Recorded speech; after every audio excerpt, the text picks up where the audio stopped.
Is it time? It is time for us to do what we have been doing, and that time is every day. We'll know in a very short period of time, but it looks like it could be something that will be not good. Believe me, not good.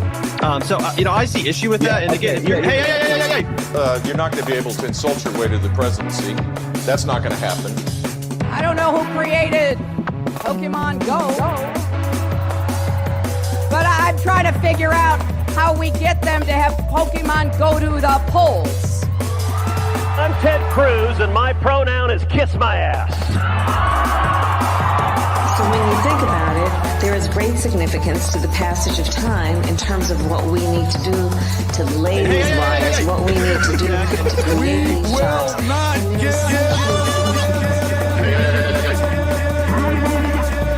America is a nation that can be defined in a single word. I was going to foot. Not good. Believe me, not good.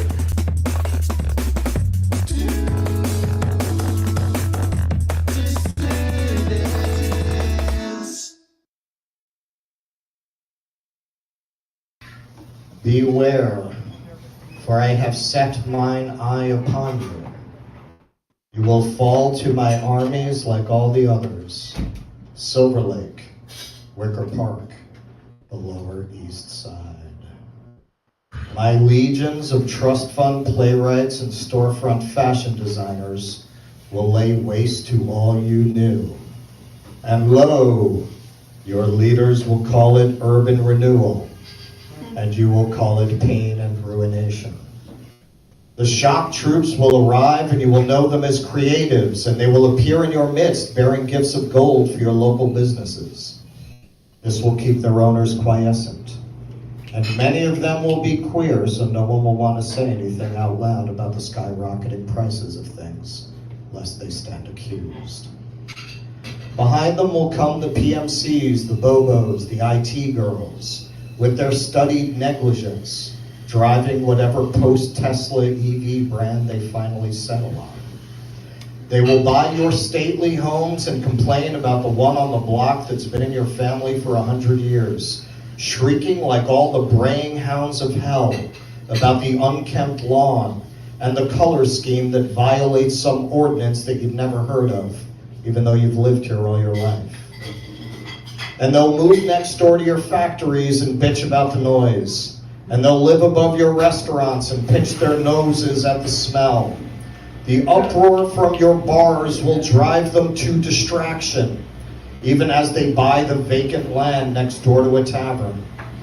Soon you won't be able to smoke out front. And on their lawns they will let you know, in case you doubt it, in this house we believe. Finally, with the earth salted, your buildings razed, your language erased, your customs forgotten, your censors upturned, your statues broken, your men skinned and sealed inside the tasteful steels, they will erect at strategic intersections, celebrating and memorializing the very people they drove into the dust, like the totem poles of Seattle, like the Mardi Gras parade. Those who remain will be enslaved with nothing to do but ask their conquerors, you want aioli with that? You have been seen by the roving eye of Sauron. You have been spotted by the Herald of Galactus. You have been featured on the Red Fin. You have drawn the envy of the endless dispossessed, ever in search of a new home, ever pulling the wings from the objects of their affection, ever squeezing all the breath out of the monkey with their love. Thank you.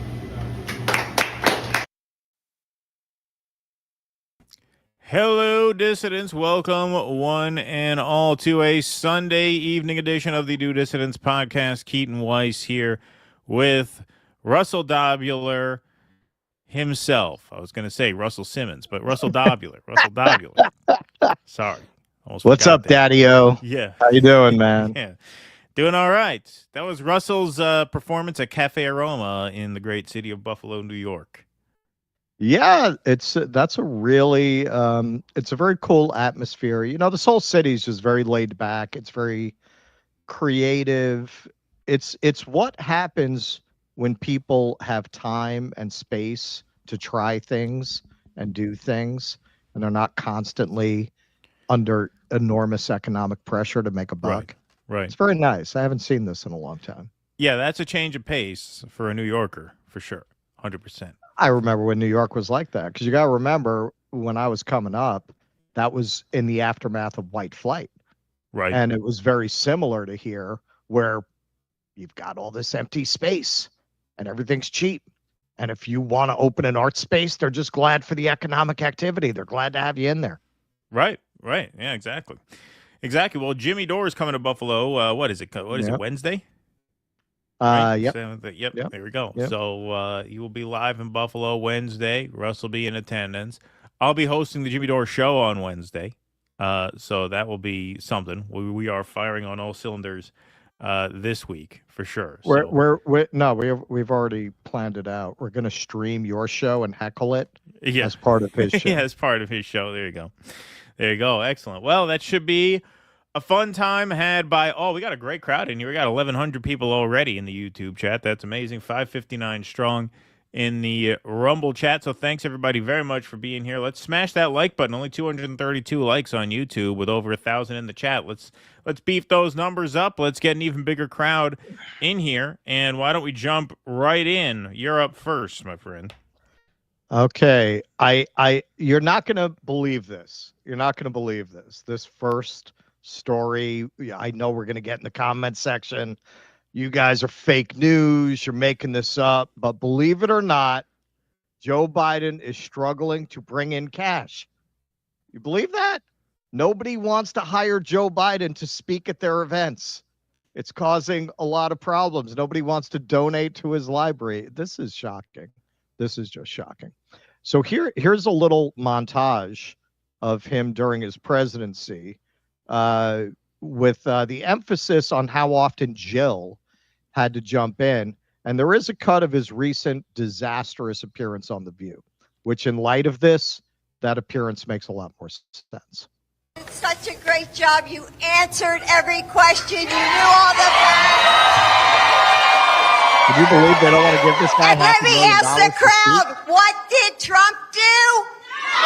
Lying! Yes. What did the babysitter do? Hone right in on the grieving widower.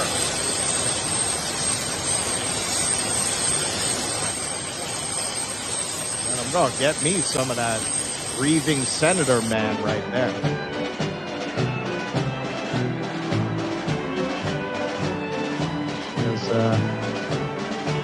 Showing him which way he has to go there. Yeah.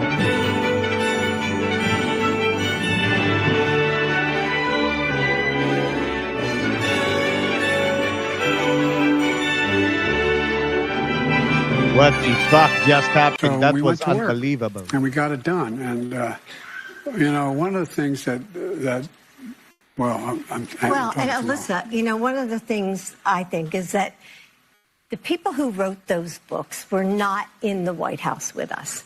She talked about the fact that sometimes the White House, in her words, surprises you. And for somebody who has worked on women's health issues for her whole career, frankly, as a teacher, but also as the second lady and now as the first lady, she said one of the things that struck her the most was the inequities in medical research, funding for medical research for women. So this is an important priority of hers. Maybe they should pay her to speak. Maybe they should get her. Clearly, we did have a President Biden. It just wasn't the one that people voted for. Now, this to me is as much a media story as a Biden story, because right after the election, the media tried to distance themselves from the Biden administration as if they had nothing to do with this cover-up. Dems rage against Biden's arrogance after Harris loss. But these were the same exact people who were telling people like us who were pointing out that the emperor had no clothes, that we were monsters, that we were helping Trump, that we were ableist. After Harris's loss, angry Democrats blame her boss Biden. So this was very confusing for them. I got to say, there has not been a Democratic president the Democrats were this unsure of how to talk about since Jimmy Carter, the last one-term Democratic president. Do you run away from him? Do you embrace him? Do you defend him? They haven't known whether to shit or wind their wristwatch since Joe Biden lost. Now, the top headline is recent. America was gaslit by the arrogance of Joe Biden and his enablers.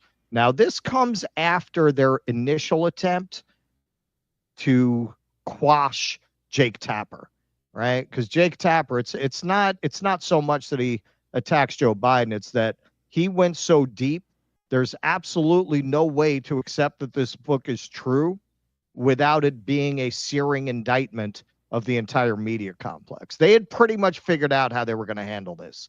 They're going to pretend they knew nothing, and they're going to just target Joe Biden. Now, what happened between this and that top headline is Jake Tapper did a round of interviews, including with Joe Scarborough, where he made it very clear, you cover for me, I cover for you. You cover for me, I cover for you. I say I didn't see anything. You say you didn't see anything. I say, of course you didn't see anything. I didn't see anything either. Nobody saw nothing, right? But some people who I'm not going to name, they probably knew, right? Okay. So now they've shifted, now that they realize Tapper's not going to name names, that he's actually going to be complicit in saying, yeah, no, they hid this really well. Now they've shifted back to just attacking Joe Biden. This is how these scumbags work. So Rolling Stone, there is really no more Libby outlet than Rolling Stone. I assume Taibbi is under an NDA because he's never talked about it, but clearly his continuing the kind of Hunter Thompson gonzo journalism, attack everybody in power style did not go with the direction the magazine has gone in, which is full MSNBC. So this is what they said. Just the fact that they're reporting this tells you a lot. After his disastrous decision to run for re-election helped secure Donald Trump's victory, former President Joe Biden is fighting for his reputation and struggling to rake in cash. After Biden's catastrophic 2024 debate performance against Trump revealed the extent of his declining health and marked the end of his campaign, why would anyone pay the former president to speak?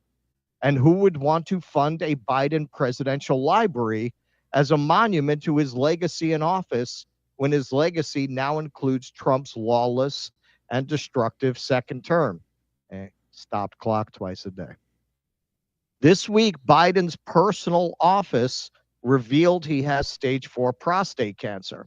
The diagnosis is also putting more pressure on Biden to quickly build an inheritance for his grandchildren, as WSJ said in its report on Saturday. In separate reporting, the cancer claimed it has stage 4 Biden.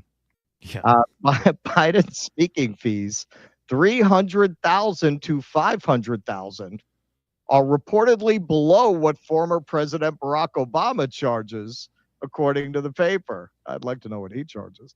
And that is if people hire him. See, his rate's gone up. When Obama got out, he got $400,000 a speech from the banks. Now he's charging more. His rate's gone up. And that is if people hire him. He has given at least one paid speech, but, quote, few organizations have been willing to pay for Biden, wrote Wall Street Journal, which noted that some companies and organizations are reportedly afraid to provoke Trump. I don't want ICE going over there. They don't care if you're American or not. Hey, you don't look American. Tell it to them at CCOT. Many Democratic donors are hesitant to donate to Biden's presidential library. Fundraising for the library, quote, will be a heavy lift in light of all that has transpired, John Morgan, a lawyer and former major Biden donor, told Wall Street Journal. Morgan said that Biden, who once promised to be a bridge candidate, failed to create a bridge for the next generation of Democratic leaders. Donors who supported Biden said they don't plan to give to his library, and some allies worry the library won't open in Biden's lifetime. Now, the Wall Street Journal article this is based on gets into more details, because Hunter's a total fuck up that nobody's going to give a job to. Now that he has no political influence, he hasn't been able to get a job, and the Bidens have like 5 grandchildren. And because Bo died, there's no real money coming in there. So they're trying to build up some kind of inheritance. James Biden, who really profited off his relationship, I'm sure he's good for nothing. So now I didn't understand why they put him on The View. I mean, I just kind of chalked it up to, I guess it's a misguided attempt to rehabilitate him. Now it makes a lot more sense. Why? Because they all know his brain is melting. Like, why would they risk him making a fool of himself, which he kind of did? It could have been worse on The View, because they're trying to show people it's an advertisement. It's a sandwich board. Look, he can talk. He can talk. Yeah, exactly. Give him a job, please.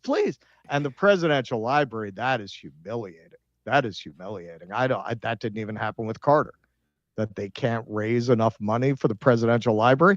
But it makes sense. Because the Democrats, just like Russiagate, they're highly motivated never to blame themselves for anything. And he's the new Russiagate. It's your fault.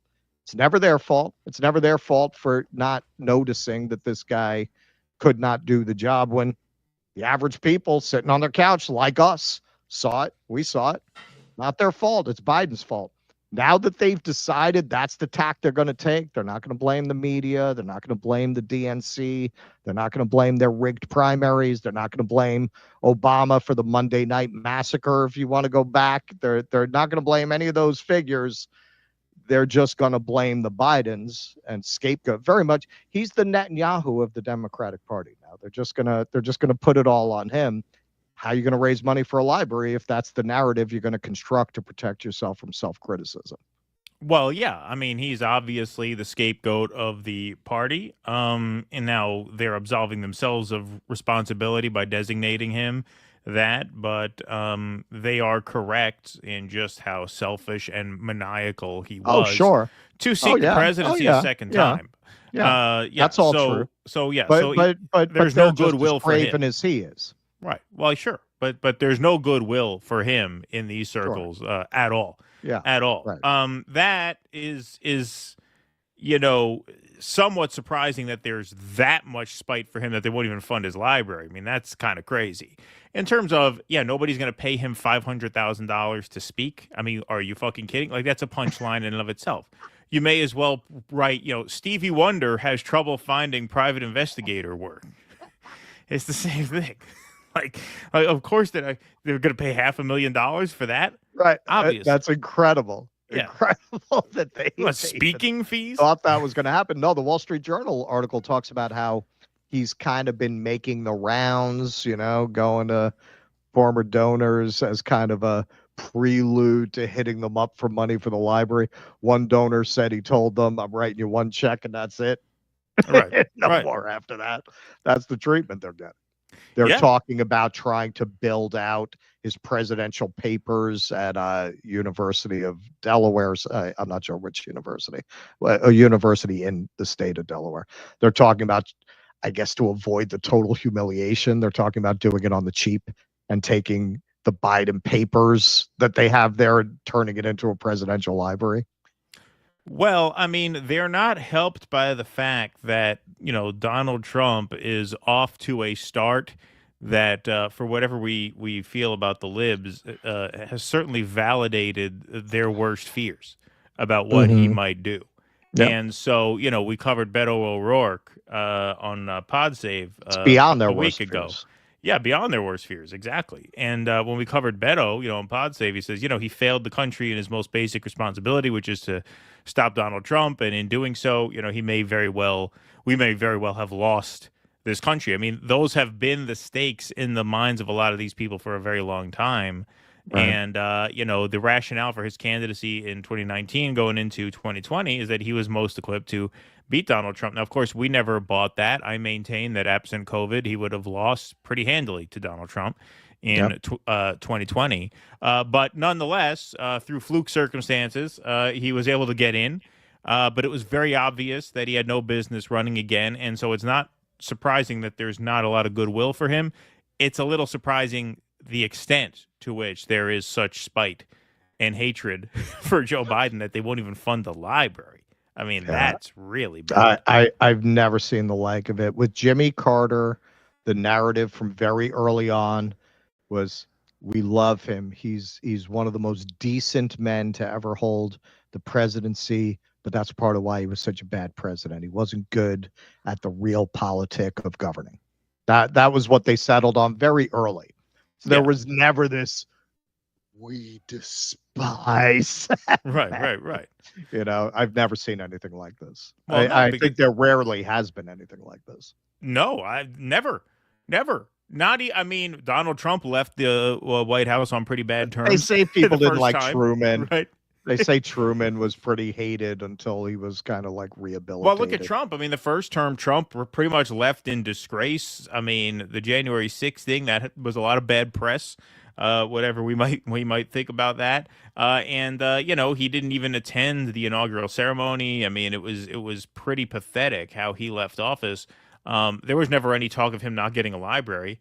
That'll be something, the Donald Trump presidential. I mean, I can't imagine what that's going to look like. But there was never any talk of him not getting one, of him not being able to fund one, baby. right? Even that, exactly. Even that, like it's so, you know, that is karma. That is karma. More karma than I even thought he would have coming. But the speaking fee, I mean, that's a joke in and of itself. You shot this guy around for speeches.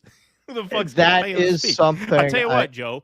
You could speak at our arts festival. We'll give you $75, and we'll put you up at the Super 8 in Paramus and buy you a bus ticket into Port Authority, and then we'll get you a yellow cab ride from Port Authority to the theater, and you'll get an add-on fee of $75.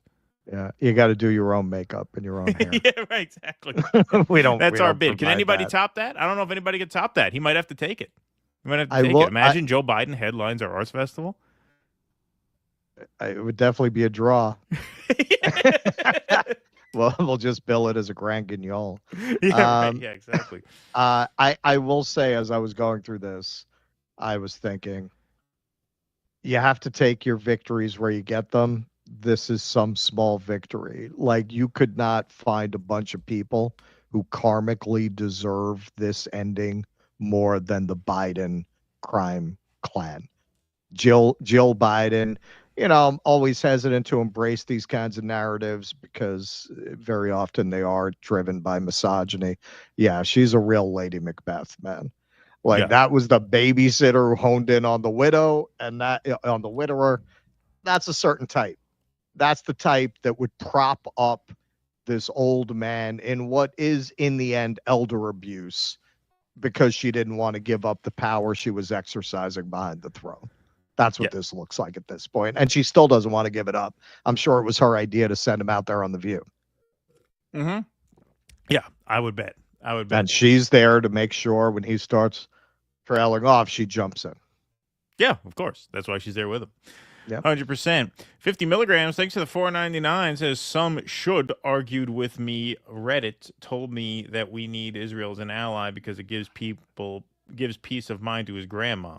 What an evil old lady. What the fuck? Thank you. Richard Namulala says, great time Friday, Russ. I guess he was there at Buffalo. That's Rich from Buffalo. Oh, yeah. Rich and Mike did the taping. All right. So listen, man, there's going to be the last chance to catch me here if you're a Buffalonian. On Tuesday, I'm going to karaoke at Milky's. Probably be there like 8:39. Yes. All right. There you go. There we go. By the way, on Tuesday, folks, we are debuting our patron post game. So we are testing that feature tonight. We have a bonus live stream running on a private channel that no one knows about just to make sure the tech works. But on Tuesday, towards the end of the show, the final 2 segments of the program will be patron exclusive on a link that you will get emailed to you in the morning. And then we will do a Q&A afterwards. So that is our first patron-only post game. That is going to be Tuesday in the tail end of the show. And then there will be Q&A. That'll be for patrons exclusively. And then Russ will go do karaoke. Fat, not so fat. Thanks for the $9.99. Says U.S. dollar is weakening, and we will see $11 trillion in debt be flooded in the bond markets this year. Mar-a-Lago Accords won't work with China. Can we just confiscate boomers $80 trillion to wipe out the debt? Thank you, Fat, not so fat. Appreciate that. Matrix, thanks for $1.99. Nice Silver Surfer reference. Russ King Kirby, thank you for that. Thank you. Dirtbags, who is your preferred post-apocalypse president? Donald Pleasance, Cliff Robertson, or Bono? There you go. I'll say Cliff Robertson. Thank you. Noah Goop, Do Dissident starring Daryl Cooper and co-host Douglas Murray, taking your mind places it's never been. Thank you, Noah. Appreciate that. Appreciate that. Always remember, President Joe Biden beat Medicare. That's right. That's right. Joe Biden is cancer. His diagnosis is self-inflicted. Thank you. In all seriousness, free shit, I was amazed at how well Biden did during the debate. Thank you. Yes, he overperformed your expectations. Is that right? Free shit. Thank you. All right, folks. We will move right on along here. So, some more troubling news here. Immigrant arrests at courthouses signal new tactic in Trump's deportation push. U.S. Immigration and Customs Enforcement officers have been instructed to arrest people immediately after a judge has ordered them to be deported or after prosecutors move to drop their cases. Masked officers descended on courthouses across the country this week and arrested stunned immigrants showing up for scheduled immigration hearings as part of a new directive from federal officials aimed at dramatically accelerating deportations. U.S. Immigration and Customs Enforcement officers, ICE, in Arizona, Virginia, and more than 20 other states have been instructed to arrest people immediately after a judge has ordered them to be deported or after prosecutors move to drop their cases, according to internal documents issued this month and reviewed by the Washington Post. The Trump administration is planning to then place immigrants whose cases are dismissed and who have been in the country less than 2 years into a fast-track removal process that does not involve a hearing before a judge.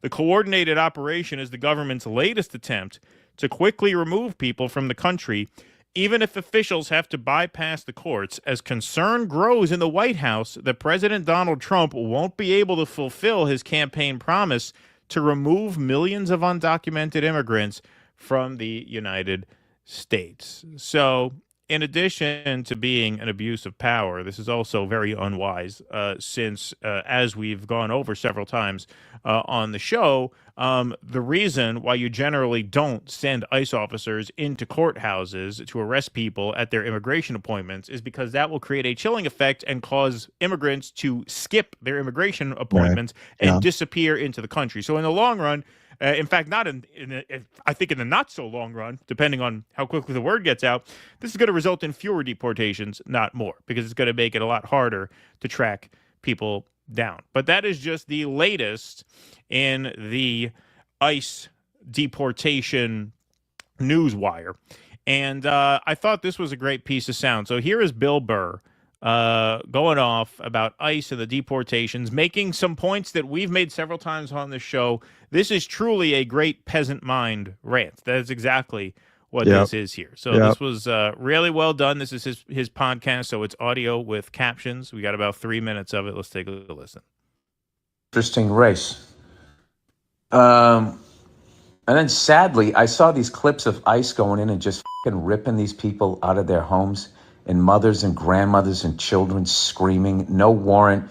If fellow U.S. citizens are like, what are you doing? They like intimidate them, arrest them and shit. This is like Gestapo type of stuff. And it just blows my mind that there's a certain ugly segment of the American population that's enjoying watching these families getting ripped out of their homes. And you somehow think that America is going to be better if this is done. Like, so what? So they took those people out. They're taking these brown people out that are living week to week. And somehow you feel like if they get them out of the country, your boss who's not paying you a living wage will suddenly start paying you a living wage. I've literally said the exact same thing multiple times. Right. Before the election, I said, you think you're going to start getting paid more when the immigrants are taken out? Do you really think that's going to happen? What would be a great thing is everybody read up on the history of these that have run these companies. They have not wanted to pay Americans a living wage ever. They've never wanted to pay us a living wage. And the only reason why they do is because there's laws. And the only reason why there is laws is because people died during protests to start unions. And the fucking psychos that run these companies didn't want to pay a living wage, and eventually they took their factories out of the country so they could go back to not paying a living wage in the form of sweatshop labor. Breach. And now they're eventually working their way towards this. The same billionaires that didn't want to pay in the 1800s, way back to the feudal system, they've never wanted to pay you. They don't want to pay you, and they just keep blaming people that don't look like you, that don't have any money or any sort of control over your life, and my people keep believing it. It's unfucking believable. Immigrants are not the reason why you can't make your rent. You can't make your rent because the guy that fucking employs you is not paying you enough money. Exactly. He's not keeping up, or she's not keeping up with the rate of inflation. The sad fucking thing is there's enough money, there's enough food, there's enough shelter for everybody. But these super rich want too much for themselves.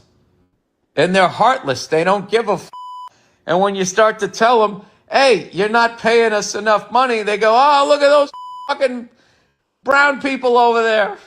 If we could just get them to stop jumping over a wall or get them out of their houses. If we could tear apart their families without a warrant, then I would somehow magically start paying you enough money where you could live comfortably and have health insurance. Unreal.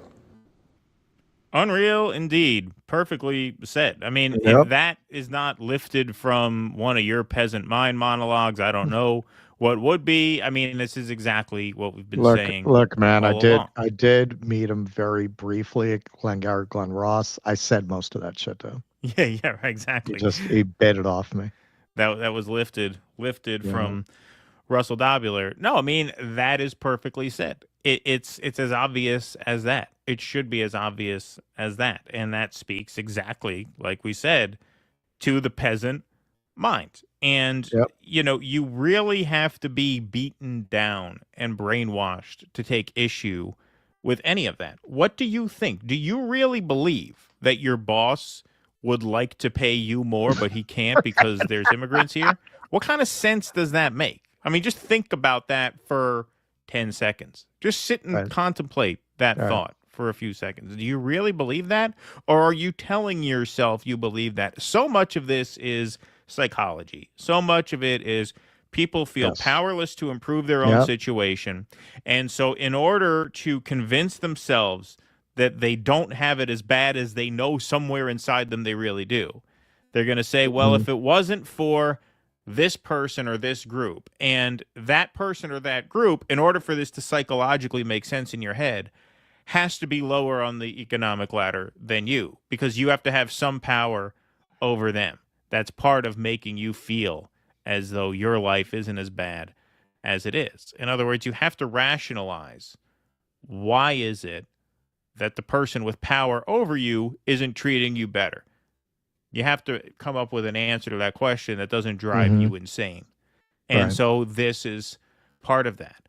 But I said all during campaign season, don't think, I mean, I've said this countless times, don't think that when immigrants start disappearing, your standard of living is going to go up. It is not going to go up. Of course not. The bosses, the management class, they will find a way to fuck you. They have found ways to fuck you for decades upon centuries, millennia. I mean, this is core. He talked about feudalism. This even predates modern capitalism. I mean, this goes back thousands of years. What do you think? The only thing between you and a better wage is an immigrant? It's absurd. It's always been absurd. And you know what? The Trump administration isn't even making that point. I haven't heard a word about how immigrants' deportations are going to increase your wages. I've heard a lot about how scary they are, about how violent they are, and how for your own safety they have to get rid of them. I haven't heard them. I haven't heard anybody in the administration even talk about an economic payoff to these deportations. And guess what? They're not even deporting as many people as Joe Biden did. They're making a big show of it because that's what fascists do, who want to build a police state and want to manufacture consent for a police state. But the numbers don't even add up to what Joe Biden was doing, much less Obama. Obama's probably outpaced him by a long ways so far. So that's what this is about. That's always been what this is about. And, we got a nice little show here, but we don't have the reach that Bill Burr has. And so it was so awesome to hear a guy with that kind of reach give essentially a version of our shtick. I mean, that is the peasant mind speech in a nutshell. Yeah. The psychology behind a lot of the people that he's addressing is really very much like what you would see in a dog that is in a position of helplessness. They might attack each other, right? Because they can't attack the thing that's tormenting them. They'll start going after each other. That's very much working class mindset in my experience. That was what I saw growing up. When I would see all those just ridiculous grand operas that would spiral so quickly out of control about points of honor and respect. That's what I always thought, man. Like, you're angry at the people above you, but you can't get to them. So you hit each other. Exactly. You fight each other. 100%. Yep. That's what a lot of that is. You can't imagine going after Elon Musk. So instead of talking that way or thinking that way, instead, and this is part of how, like, you break a horse, right? That's your master now. You make that your master. You worship it because you're scared of it, because it has control over you. So instead of confronting that and trying to think about fighting it, that's too scary. And the final part of the mental trap is to give you a scapegoat so that you can feel powerful relative to somebody and not notice that you've basically been turned into a peasant. Their ideal is slavery. Read the Grapes of Wrath. Look at what the situation was for labor before labor rose up and scared them. They were scared of communism then. They were scared, man. That's something he really gets into in that book. That, man, you had all these, what they called Okies, heading to California, and these people had guns, and they knew how to use them, man. They hunt squirrels out where they're from, right? They were scared they're going to have some kind of a communist uprising. What did FDR say? The capitalists shouldn't hate me because I'm saving capitalism. He recognized you don't do something, they're going to. That was why they did it. What were the circumstances? They not only didn't want to pay you, they wanted to pay you in company script so that you would only spend your money at the company store. You know the song, 16 tons. What do you get, right? Sold my soul to the company store. That's what that's about. You don't even make any money. Right. We're going back to that world now, right? You get everything with Amazon. You get everything on credit. You're not actually making any money. You're not actually saving anything. You're owning nothing, but you're not happy. That's why increasingly I'm kind of like, ketchup looks a lot like blood on an ear, man. Pretty funny. You don't see like a big chunk out of it because all the people who were so mad at the New World Order are embracing the New World Order with the right branding. It's just different branding for the same thing. Well, we'll get more into that with the big beautiful bill talk, but it's an old trick, and it seems to be the play right now. I won't say it's working that well. I think people are catching on to it, but not enough. And good on Bill Burr for pointing that out. Yeah. All right, we got 2266 in the YouTube chat. Oops, wrong button.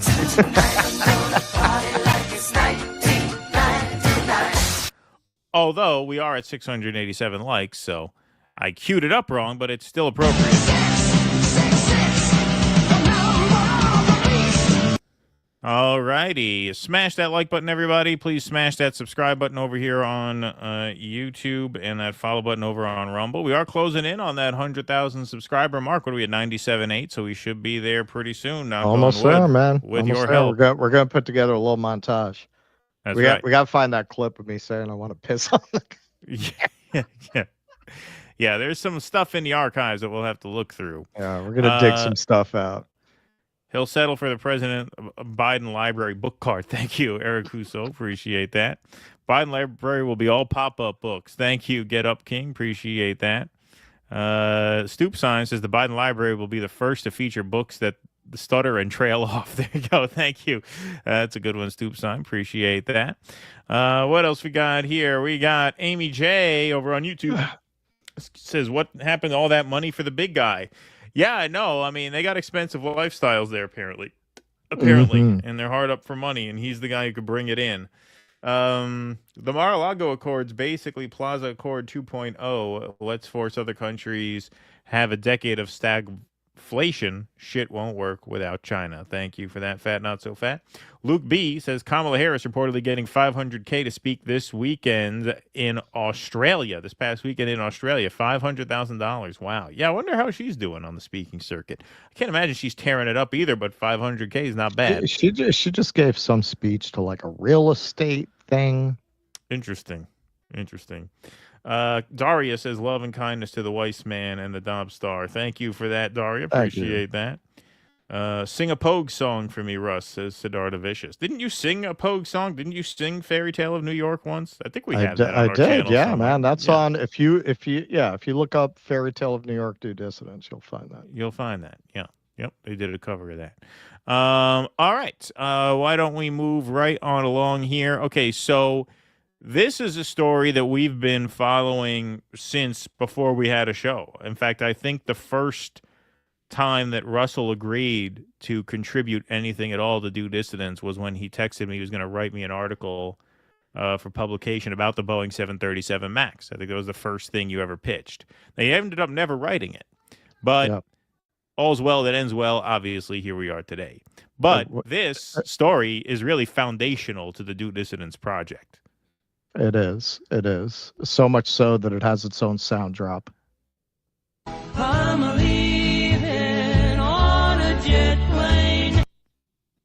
So we're going to recap a little bit, but hey, Trump's DOJ agrees to let Boeing escape guilty plea.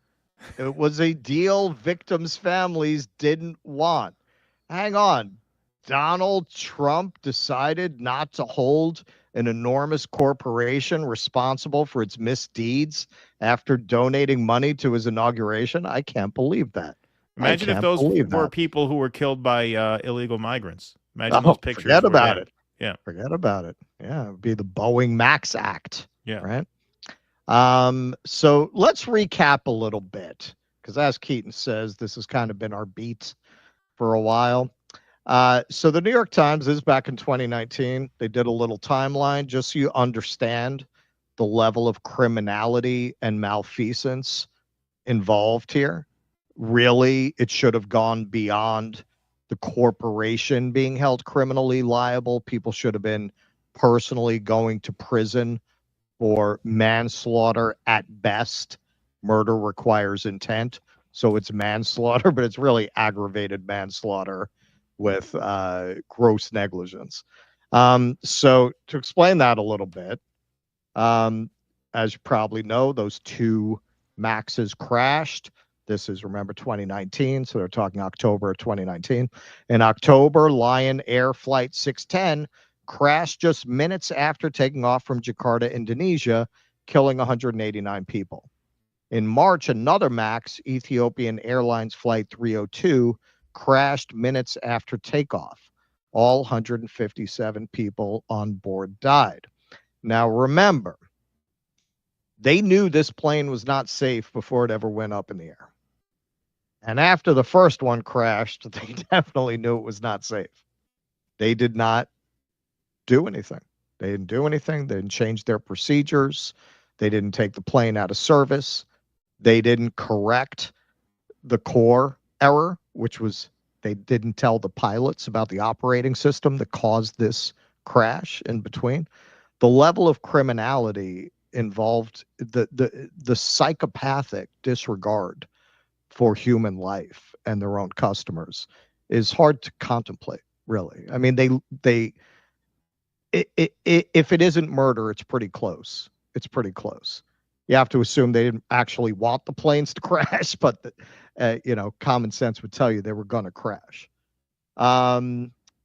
Investigators have faulted Boeing and the FAA over how parts of the 737 MAX was designed and certified. The automated system at the heart of the inquiries, known as MCAS, was new to the MAX, but most pilots were not aware of it until the first crash. The system also had a single point of failure and was made more aggressive and powerful late in the design process. Okay, they wanted to design a bigger jet to compete with Airbus, but they didn't want to go through an entire redesign because A, that's expensive, and B, they would have had to go through a lot more FAA recertifications of a new plane than a modified plane that's basically the same plane. So they took the body that they had of the 737 and they made alterations that made it less airworthy. In order to compensate for that, they added a computer system that would sense if the nose was tipping or going up and correct it. But if they actually made a big deal out of it or acknowledged that this system was on board, the pilots would have had to be trained on it. And if the pilots had to be retrained, it would have been harder for them to make the case that this is not a new plane. So the way that they solved it, they just didn't tell anybody, even after the freaking plane crashed. So, moving along. Sounds like nothing much. Sounds like, Yeah, no, nothing much. Just Nothing hearsay, They're a great American company. You Yeah, have to sure. remember that. This is a beautiful American company. No, it's incredible because if I go out right now and I get in a car and not even drunk, man, I drive very recklessly. I go drive 70 miles an hour down the streets, residential streets, and I kill somebody. I'm probably going to go to jail for manslaughter, for negligent homicide, right? They did that to hundreds of people. With they couldn't be more responsible for these deaths than they are. Yep. A senior engineer at Boeing said the company, to keep costs down, rejected a safety system that could have reduced the risks that contributed to the 2 deadly crashes, according to an internal complaint he submitted this year. They did not want to pay more.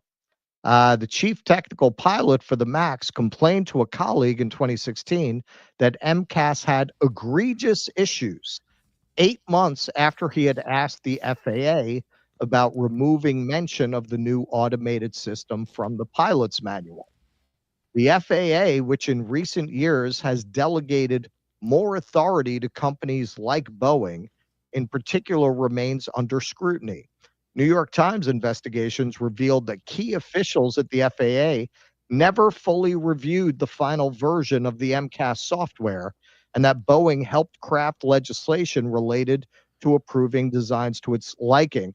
So that was one of the things that came out in the investigation, that basically at this point, FAA and Boeing had become so chummy that that Boeing was being allowed to certify its own planes. Without the FAA never really dug into this computer software to see what it was. And there were questions of whether they even had people who were competent to do it.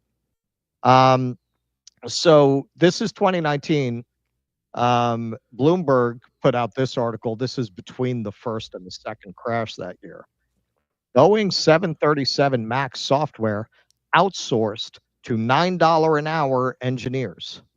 So a lot of that code for the MCAS, we don't know if that's part of why it was so flawed, but it may have been a factor that they were jobbing this out to kind of software engineer farms in India.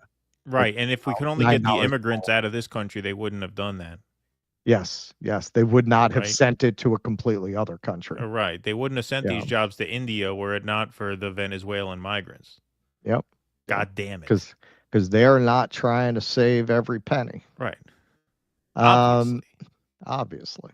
So this was early last year, and I got to say, Boeing kept having wheels fall off and install right when I was flying back and forth to LA to do Jimmy's show.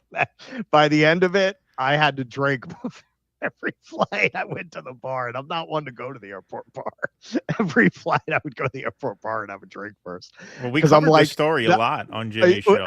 On top of it, Yeah, like on not top of it, only you am had I to cover it. flying back and forth every couple of weeks, I'm covering this story all the time during this period.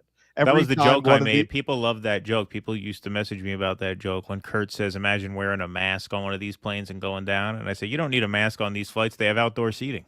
Yeah. People like that one. Okay, so this was early in the year. The door plug blew off one of their planes. Later investigations found it was because they didn't properly tighten the bolt. All kinds of other stuff came out, like that they were using dish detergent to test the seals, and just terrifying stuff about Boeing planes. And then, hey, the whistleblowers started to have a real short lifespan.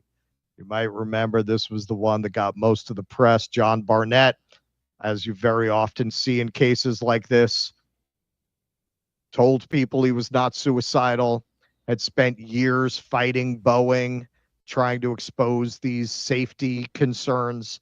The day before he's supposed to testify, yeah, you spent years fighting this company. You're finally going to go to court. Even if you were suicidal, you wouldn't wait until after. You wouldn't wait until after the testimony, really, the night before. So, some people think it's suspicious.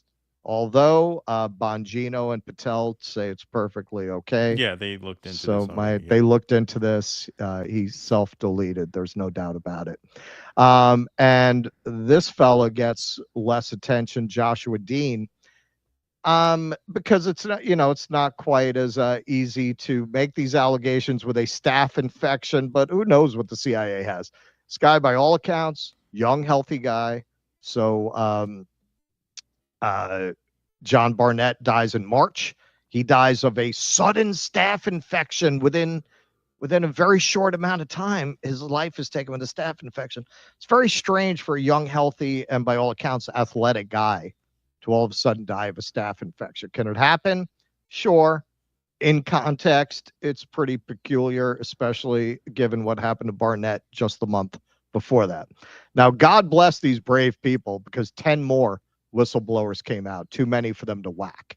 One guy, we covered this at the time. He claimed thousands of broken parts, including crucial steering tools, ended up on Boeing airplanes. He said, they were under so much pressure on the production lines that they would take parts that had been rejected and just put them back into the system and end up putting them on the plane. We'll see what comes of that. That he made that claim. Boeing denies it, of course. And then, hey, our friends Sonny and Butch were up there for 9 months. SpaceX had to go up and rescue them because Boeing's next generation space technology did not work. Hey, if you were looking for a company to design the next generation of fighters for the Air Force, who better to go to than Boeing? Earlier today, President Trump announced that Boeing has been picked to build the next U.S. fighter jet. The contract's worth $20 billion. And Boeing is up 4% on the news. To date, no politicians have made any suspicious buys of Boeing, but we'll continue to keep an eye on it from here. This, of course, is the Nancy Pelosi stock tracker that tells you what trades Nancy Pelosi is making. And of course, those always come out pretty well.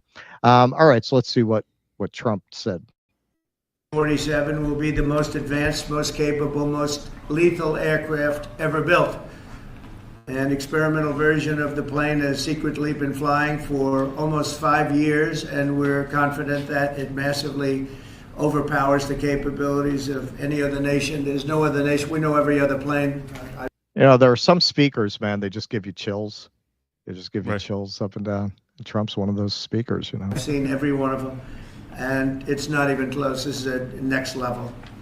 Level 5 is good. This is level 6, they say. It goes to 11. Equipped with state-of-the-art stealth technology. It's virtually unseeable and unprecedented power. It's got the most power of any jet of its kind ever made. Maneuverability, likewise, is there's never been anything like it, despite the power and speed.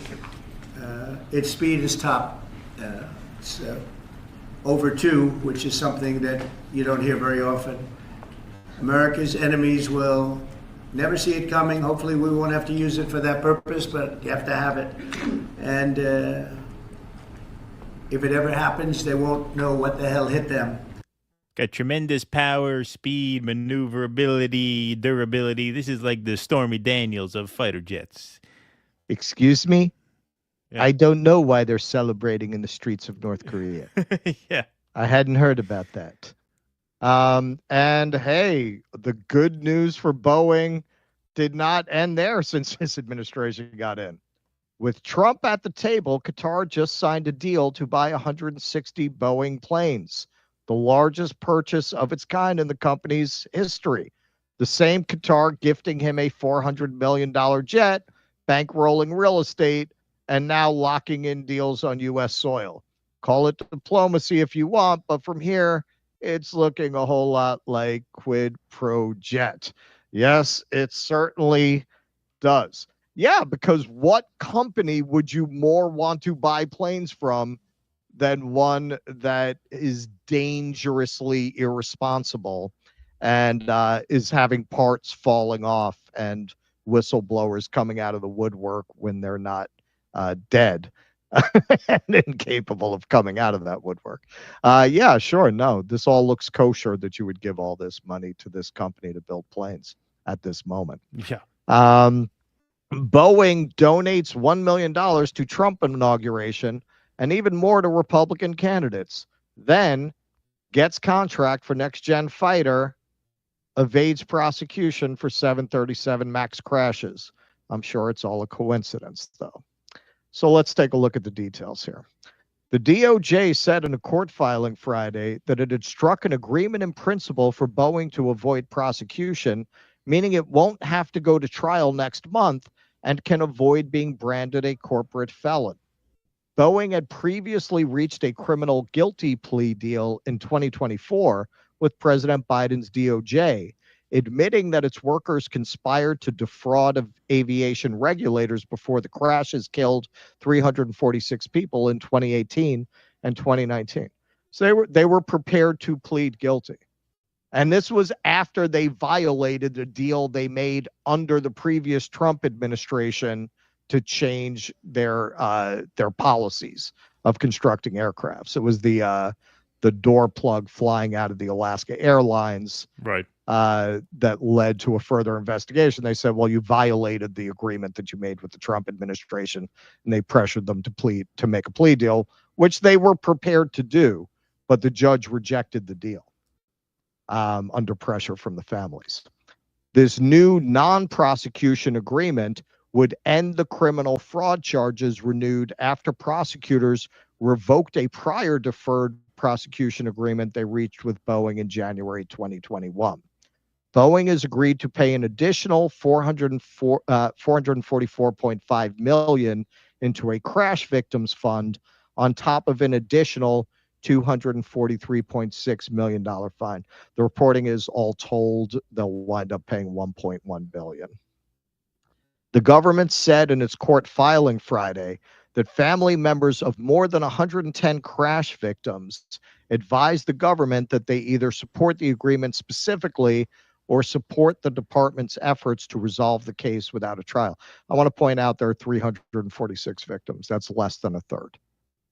But some family members of the crash victims said before this deal was announced that they were not in favor of it, saying they viewed it as a sweetheart deal for the aviation giant at the expense of justice and safety.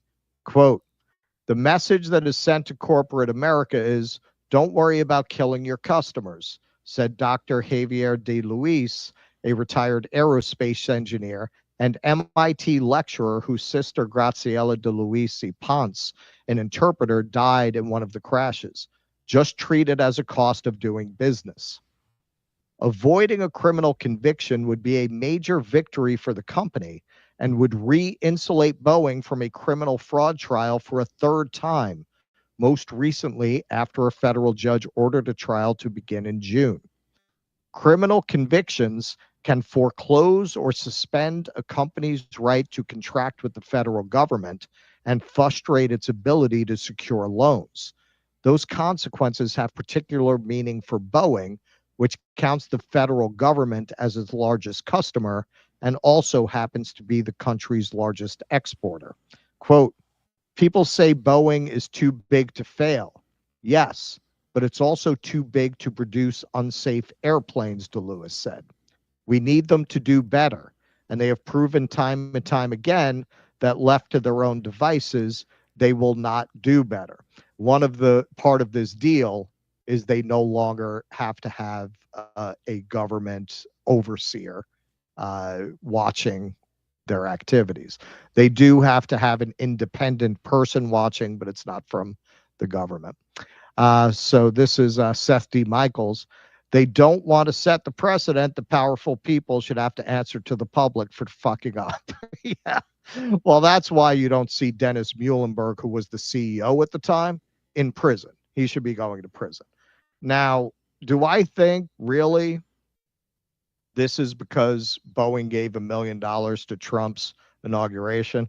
This is a guy who took literally millions of dollars from people and gave them a cold steak and some halibut and a scoop of mashed potatoes. I don't think $1 million is enough to get Trump to do all this for you. Boeing is too big to fail. It is too big to fail. There is no alternative to Boeing for America. We do not have another plane company that could pick up the slack and do what Boeing does. So, okay, so they're starting with the premise here. Boeing cannot be put in a position where they're not allowed to contract with the federal government. That's really what it's about. We cannot have Boeing be a convicted felon as a corporate entity that we can't contract with. That cannot happen. I think that's what's really behind it. They're trying to save Boeing, which they're effectively doing by giving it the Air Force contract and getting Qatar to give it this contract. They don't really have a choice. I think they're figuring, well, look, we fined them and we gave them a good talking to and we yelled at them and they're going to be good now. And, there's going to be this overseer and, they'll work it out. And, that remains to be seen. As the family member there, who's also an aerospace engineer, said, our experience of letting Boeing police itself is not good. Believe me, not good. But in this case, do I think it's direct bribery to Trump? No, I think it's the corruption of the system as a whole. You could approach the fact that Boeing is irreplaceable in our national defense, in our economy. You could still put all the people responsible for this in jail without dismantling Boeing. That's the way I would say to do it, rather than to hold Boeing as a corporate entity responsible. Hold the people who did this responsible. Hold literally the people who did it responsible. Muhlenberg, that's an easy one. Jail. Yeah, I mean, that's exactly what I was going to say. I said, if the company is too big to fail, if the system simply cannot function without them, and you feel like we cannot convict this company that contracts with the government, then why not just use the few bad apples defense and prosecute the bad apples? Right. I mean, surely this administration is not shy about locking people in jail. This seems to be what they love to do. I mean, this is what they love to do. That's their favorite thing to do, is lock people in jail. So why not take the bad apples out of this great American company without hurting the great American company? Right. Right. Especially now, you wouldn't even hurt the company, really. Most of these people have been fired. Right. Most of them are gone now. So you're not even gonna affect their command structure at the top of the company. No, that's this element of it. They don't want to set the precedent. The powerful people should have to answer to the public for fucking up. That's what it is. That's why these people don't go to jail. That's why Obama didn't lock up any bankers. Right. That's why none of those people went to jail for fraud. That starts a dangerous precedent. Right. People might start thinking that the powerful and the rich can be held accountable to the same rules as everybody else. You don't want them to start getting that idea. That's dangerous. Well, you don't want people to get that idea. You also don't want the people in power to get that idea, because you want them to act with the kind of impunity that they're used to acting with, because that's what really makes the system run. right? You don't want to set a precedent. Hey, we might blow the whistle on one of you guys. Well, what's the fun in that? This is it. I mean, this is supposed to be capitalism after all, right? It's the American dream to get too big to become too big to fail and too big to jail. That's the American dream, right? Right. Well, it's aristocracy. That's aristocracy. If you're getting back to a place where you have an unaccountable upper class. Right. Exactly. All right. Folks, we're going to take a brief word from one of our dissident sponsors. A bard and a guitar is the artist. Dogmatics is the album. So Dogmatics is a musical retelling of the Jonah fable in a modern-day setting. This satire album follows a bard and a guitar, tasked by God to help the people of a city whose politics he can't stand. Featuring reinterpretations of All the Girls Go Crazy, No Irish Need Apply, and Love Me, I'm a Liberal. Find it on most music streaming platforms by searching for Dogmatics by a bard and a guitar, or by following this custom-made link, dodissidents.com/bard, to check out this music and help support our dissident artists and sponsors. So that's dodissidents.com/bard. All righty. Thank you, Jake, for being in the booth tonight. Big round of applause for Jake. Jake is feeling under the weather tonight, but he's still clocked in. So thanks to Jake for being a trooper. Round of applause for Jake in the chat, please, and thank you very much. Hamhawk says the Biden library should be a neighborhood sharing library out of the trunk of his old Corvette. There you go. Yes, a little book drop-off and pickup station. There you go. Eric Rousseau, Trump should turn their worthless 666 Fifth Avenue building into his presidential library. The 666 address will fuel the MSM. Yes, thank you, Eric Rousseau. Appreciate that. Furrows Queen. Hey, Furrows Queen. Dave Matthews is up for Anti-Semite of the Week after a spectacular speech on the opening night of his summer tour. 40 days till I go to Canada to see him. Can't sleep. So excited. Oh, is he up for Anti-Semite of the Week? That's interesting. You know, it's funny. I have a few friends who went to that show because that was at the grounds of the Woodstock concert. That was at Bethel Woods, which is like 45 minutes an hour from where I used to live. So some of my friends posted on Facebook they were going. But I didn't hear anything about a Palestine speech. Send us video if there is. Maybe we'll cover it on Tuesday for Rose Queen. And hey, how's this for Rose Queen? We'll dedicate that segment to you if we cover that on Tuesday. How's that? So yeah, because I didn't hear anything about that. People are saying that Russ's karaoke song is Friday by Rebecca Black. Is that the consensus there? Thank you. You know, it'd be hard given that I do not even know what song that is. Let's see here. Oops. What happened here? Russ says, Danny, thanks for the $5, Danny. Just so you're not surprised, all karaoke machines in Buffalo contain only one song, Benny Mardona's Into the Night. Only one. There you go. Fat Not So Fat says the super rich needs a super duper yacht. With this tax cut, they can have a Carnival cruise size boat all to themselves. I just want a home and dog. I hear you, Fat Not So Fat. Appreciate that. No, the local song that I've never heard anywhere else that I am told it's a Buffalo thing is Who the Hell is Alice? Oh, okay. I sent that to you. I've never heard that song in my life. Interesting. Gareth Richmond says Boeing won the contract, the U.S. Air Force Next Generation Fighter, the F-47. That should work out great. Yep, we covered that in that piece. Thank you for that. Sparky, thanks, Sparky, says the U.S. government has allowed far too much industry consolidation in the last 45 years, causing lower wages and a much smaller middle class. Thank you, Sparky. Patty Savage, thanks for the $9.99 super sticker. Appreciate that very much. Eric Rousseau says, I would think the drones made all this expense military hardware junk. Thank you for that.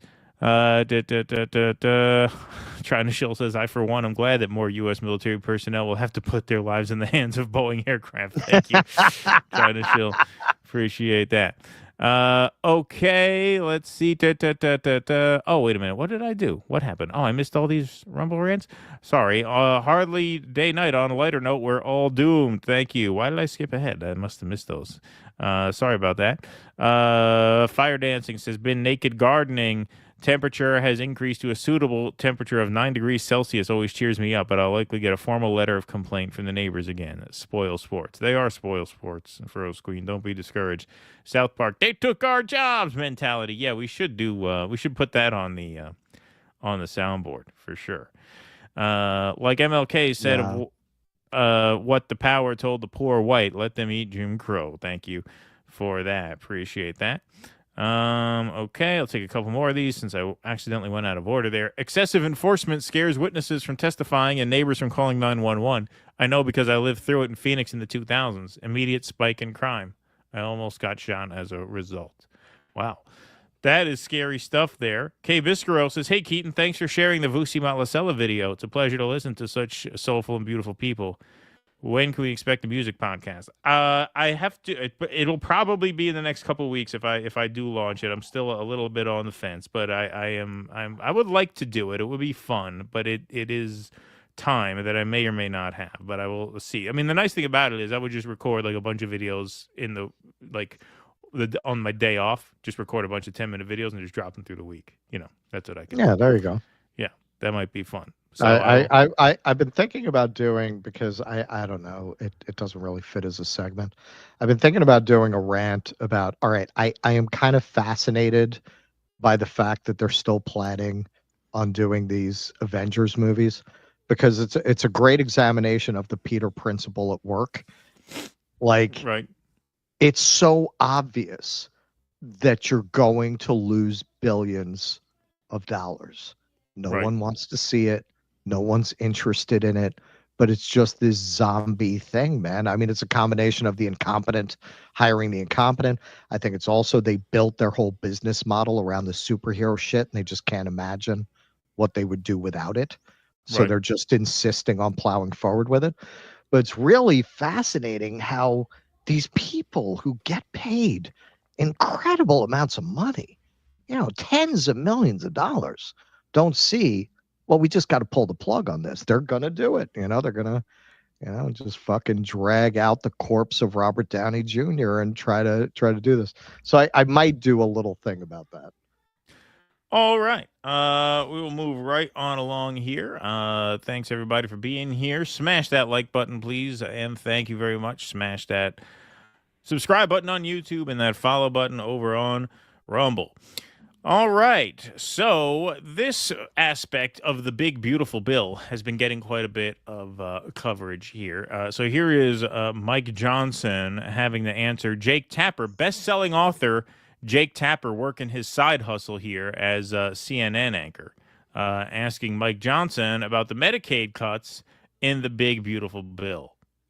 That nearly 8 million Americans will, in fact, lose their insurance coverage because of the changes this bill makes to Medicaid. So how do you reconcile that with what President Trump said?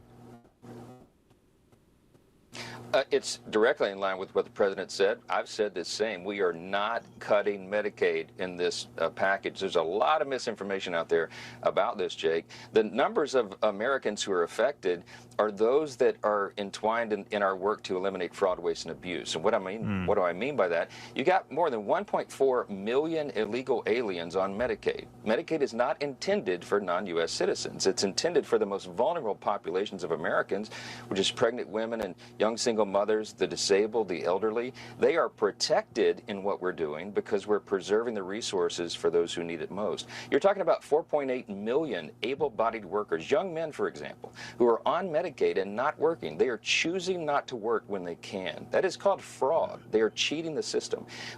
That is not called fraud. It's not called fraud. If they're unemployed and their income is below a certain amount, they qualify for Medicaid. They get Medicaid. And what if they can't find a job? Right. Yeah, that's not like fraud. if you have a work requirement and there's high unemployment where they live, as there are in many of these red states, many of which have the highest Medicaid enrollment rates. What are they supposed to do? You're just going to kick them off Medicaid because they can't find work in a place that doesn't have any? Right. Right. I thought he just says that. Yeah. Well, if you're an able-bodied young man and you're not working and you're getting Medicaid, that's fraud. No, that's not. That's absolutely not fraud. If you are working and not declaring income and getting rich off of untaxed income, and that's fraud. But simply being an unemployed, able-bodied male who gets health insurance from the government because they don't have enough money to pay for it, that's not fraud at all. root out those kinds of abuses, you save the resources that are so desperately needed by the people who deserve it and need it most. Oh, that's that's what we're who doing, you're and that's why thinking this is of. the It's all about morality of what we're them. doing here is precisely right, and it comports with all the public opinion polls. When people ask whether young men, for example, who are able-bodied and have no dependents should be working, everybody says yes, and that's what our package does. So these estimates that you're hearing are accurate, but it's dealing with those numbers of people in the population, and that's Okay, so he's pretty much admitting right there that yes, this is in essence a Medicaid cut. And he's coming up with the excuse that, well, if you're able-bodied and you're not working, then we consider that fraud. Therefore, we're justified in cutting your Medicaid. Now, to what Russell... We poll tested, and we found that we could sneak this past people best if we framed it this way. Right. If we framed it as, God damn it, young able-bodied men sitting around not working, doesn't that make you angry? Doesn't it just make you so angry that they're not working? going to make preserve the program and strengthen it for those who need it most. So 1.4 million people in your home state of Louisiana are on Medicaid. More than 800,000 receive SNAP benefits, also known as food stamps. Is it your contention that if any of those Louisianans lose their benefits, it's because they shouldn't have been receiving them because they were committing waste, fraud, or abuse? Yeah, look, my district. No, I hate my own voters. I just have absolute contempt for the people who give me this nice cushy job in Congress. Yeah, if they get thrown off the healthcare rolls, good. Think of what a pathetic person you have to be to go into a voting booth and vote for this man. Think of how much you must fucking hate unless you're rich. I mean, there are a few rich people in Louisiana, not one of the richest states in the union, one of the poorest consistently. But if you're rich and you vote for him, I understand. If you're not a rich man and you vote for this guy, you must really hate yourself. You must really hate yourself. You must really be a pathetic, broken person. District, as every district in America, has people who are on the program who shouldn't. And when you're talking about, I keep using this example, a young able-bodied man with no dependents. I keep using this example because that's the only buzzword. That's the only way we can slip that we this can past sell people. This. Right, exactly. It's the only way we could trick people into supporting their own death, right? Is by saying at least the young able-bodied men aren't getting a free ride anymore. 71% of our own voters are against Medicaid cuts, but they also hate young men getting something for nothing. For nothing, right? Exactly. They hate that even more. Reason he should not be working. We are the party that supports human dignity, and we find purpose and dignity in our work. It's good for the individuals involved. It's good for their community. It's good for society at large. So working 3 jobs, delivering the Pizza Hut, and then going and working as the Walmart greeter, rounding up the shopping carts, then going over to the Amazon warehouse. It's very dignified. Very dignified. Very dignified. Yeah, no, you really get a lot of dignity in that. I'm glad you made that point, because this idea that there is dignity in all work is something, and you talk about this is a third rail. This is the hottest third rail of any topic we ever cover. What am I going to say? You're going to say that you usually spit on the shoes of the Walmart creator. I told you, don't tell them that. No. They're going to misunderstand. No, what's the hottest third rail on this show is generational politics. That's a very boomer take. It's a very boomer take that there's dignity in all work. There's dignity in work that pays you enough to have a decent standard of living, which if you are of a certain age in this country, you tend to believe that a job necessarily fulfills that, but it does not. When I worked at the UPS warehouse, we all had other jobs. I was driving freelance for Uber and DoorDash, but I knew so many guys who would work all night at the warehouse. They'd go home, they'd sleep for 2 or 3 hours. They'd do it noon to 8 at Walmart. They'd come home, they'd sleep for a few hours. They'd be at the warehouse at 1 in the morning. That was their life on repeat. Right. There's no dignity in that. There's no dignity in that. Right. Okay, none at all. Now, let's talk about the red state of Louisiana, because Russell talked about red states. So here's the median household income for a single person in the state of Louisiana: $29,921. $29,921. The median income for a single person in Louisiana. Now, the young, able-bodied person that Mike Johnson is talking about, who's unemployed and on Medicaid, is probably not eligible for one of the white-collar jobs which tend to offer health insurance. So 68% of private sector jobs in Louisiana offer health insurance through the job. Now, that is when you account for a lot of the white-collar jobs. When you're talking about the young, underemployed or unemployed man, they're probably looking at the blue-collar jobs where it's probably closer to 50-50 on whether or not they even get benefits. So let's say they go to work and they earn the median wage of $29,000 a year. What's the cheapest private health insurance plan you can get that gives you any room at all to make rent, groceries, anything, if that's your income? It does not exist. It does not exist. I was in this situation where I was making like $40,000 a year, and the cheapest Obamacare plan I could get was $400 a month. That leaves you very little room at all for any when you consider rent and all the other expenses. So what the hell are you supposed to do in a state where the median income is $29,000 a year? A third of the jobs don't offer any health insurance at all. And for the type of person he's describing, a young, able-bodied man, the percentage of jobs that probably offer health benefits is fewer than 2/3, than 2 out of 3, which means there's a very good chance you're going to end up making pretty much a poverty wage with no benefits. And that is going to, and so taking that person off of Medicaid, what do you think the effect of that is going to be? This is what I mean. Like, you just have to be so self-loathing to support this. Yeah, you want to see the future they want for America. Everyone should go spend some time in Louisiana. Yep. Louisiana is a great case study in what you get when you put a lot of the most extreme, feudal, right-wing ideas about how to run an economy into practice. You wind up with a completely owned legislature that's a subsidiary of corporate interests. Louisiana's a poor state, right? Shouldn't be. They got all that oil and gas. You know why it's poor? Because they don't tax the oil and gas companies. They'll give them $1 leases on the land that's there because they bribe the legislature. They pay off the politicians. So you don't have any of that. You've literally got roads where you could see the tarmac. You're on the tarmac, it crumbles, and you're on a dirt road. It's like apocalyptic, man. You're going back to pre-civilization in part, and this is in New Orleans. Right. Forget about out in the more rural areas. You got Cancer Alley there.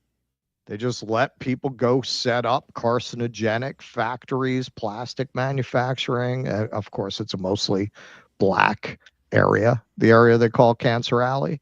And that's the other element of it. Okay, well, if you're going to impoverish people, not provide anything for them, New Orleans, they went over to all charter schools. This is what I'm saying. Like every crazy right-wing idea about how to run a society. It's all charter schools, still ranked some of the worst schools in the country, worst education, public education. Even I thought you go to charter, it solves it, right?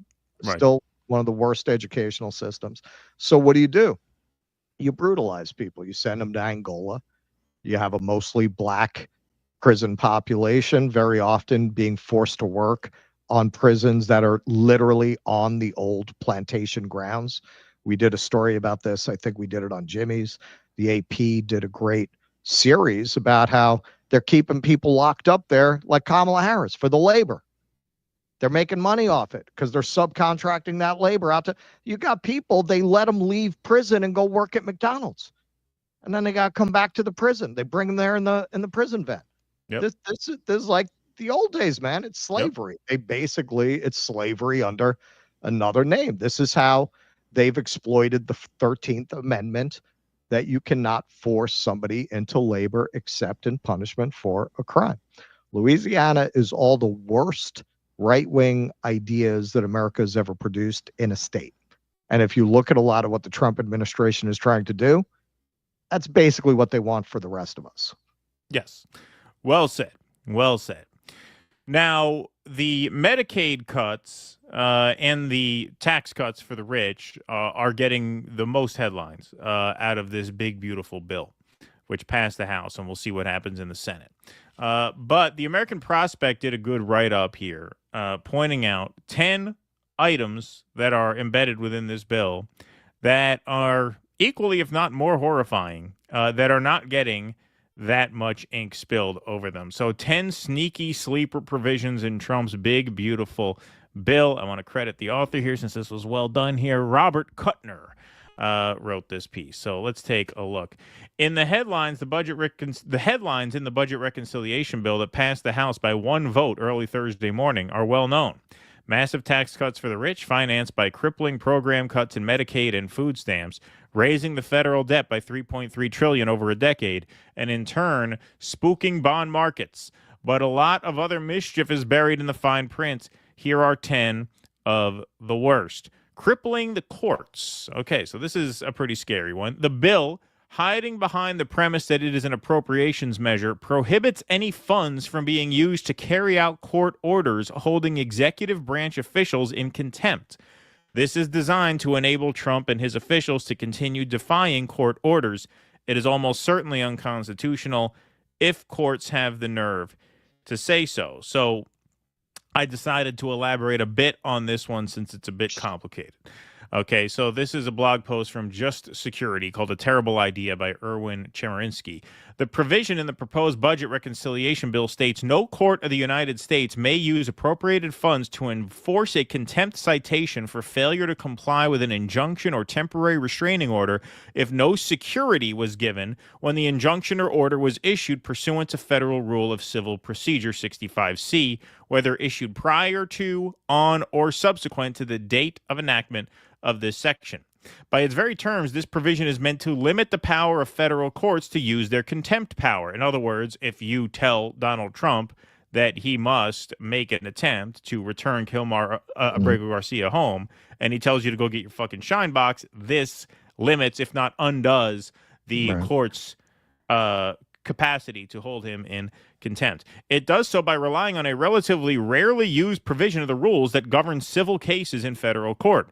Rule 65C says judges may issue a preliminary injunction or a temporary restraining order only if the movement gives security in an amount that the court considers proper to pay the costs and damages sustained by any party found to have been wrongfully enjoined or restrained. So in other words, you got to put up some money so in case you do the defendant wrong, they get compensated for that.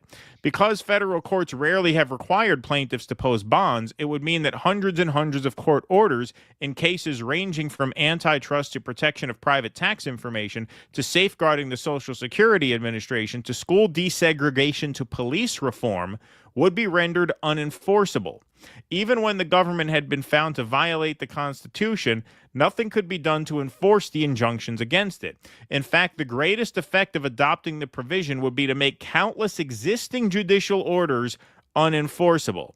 If enacted, judges will be able to set the bond at $1 so it can be easily met, but all existing judicial orders where no bond was required would become unenforceable. So this is very consistent with the Curtis Yarvin playbook. Just outrun the system. Right. Figure out ways to trip them up. So now all of these existing orders would be unenforceable, which means they have to start all over again. And now the administration is 4.5 months out in front of them. Maybe 5 months by the time they pass this. Who knows if they're going to pass this? There's a lot of dissent in the Senate. But that is pretty scary stuff. Bonus for the tax prep industry. The Biden administration sponsored a direct file measure to allow taxpayers to save money by using a free IRS tool to file their tax return rather than paying commercial tax preparers. The program is now available to taxpayers in 25 states. The reconciliation bill repeals the program. Just fuck you to middle-class people. There is absolutely no good government rationale to doing that whatsoever. Why would you make it harder for people and more expensive for people to file their taxes unless you just hated them, right? How's this? More savaging of migrants. Now, this is a horrible one. The bill adds $45 billion, with a B, $45 billion to build immigration jails, more than 13 times ICE's current detention budget. The bill would allow indefinite detention of immigrant children. It also adds several fees intended to harass. The measure charges families $3,500 to reunite with a child who arrived alone at the border. And a person seeking asylum will have to pay an application fee of at least $1,000. This is the Family Values Party. $3,500 to reunite with a child who arrived alone at the border, and a $1,000 application fee for people seeking asylum. Now, keep in mind, the people seeking asylum make an unbelievably dangerous trek, sometimes over 1,000 miles, on foot, on train cars, through very, very dangerous terrain, alongside some very dangerous people. They're going to have $1,000 on them when they get to the border to say, hey, here's $1,000 with my asylum they'll have their throat application. cut for that money before. Of course, they'll never make it with that money on them. It's just insanity. That's, once again, just absolute cruelty. Terminating the tax status of nonprofits. The reconciliation text gives the administration the power to define nonprofits as terrorist-supporting organizations and expedite the ending of their tax status.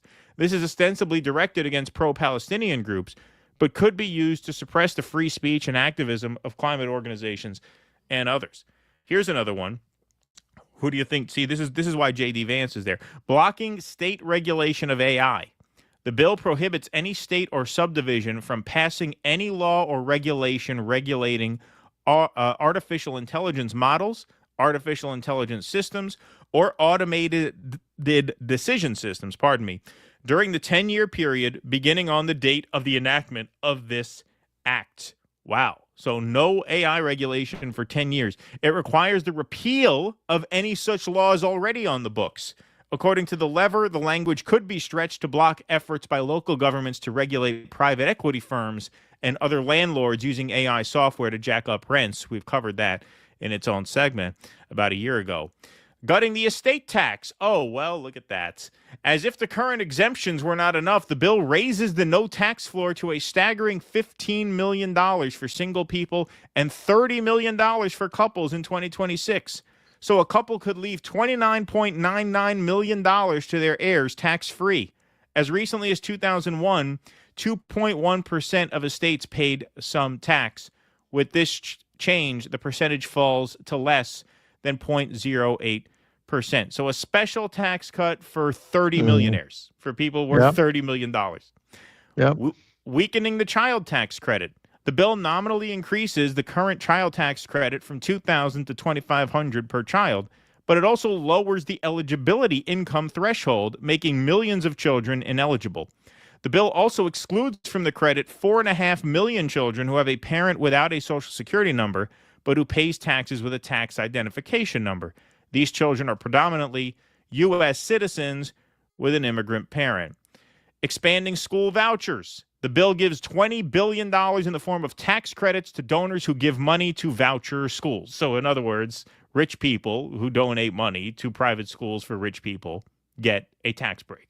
We don't have to read all of that text. Stealth cuts in the Affordable Care Act. The bill allows tax credits that subsidize ACA premiums to expire at the end of 2025.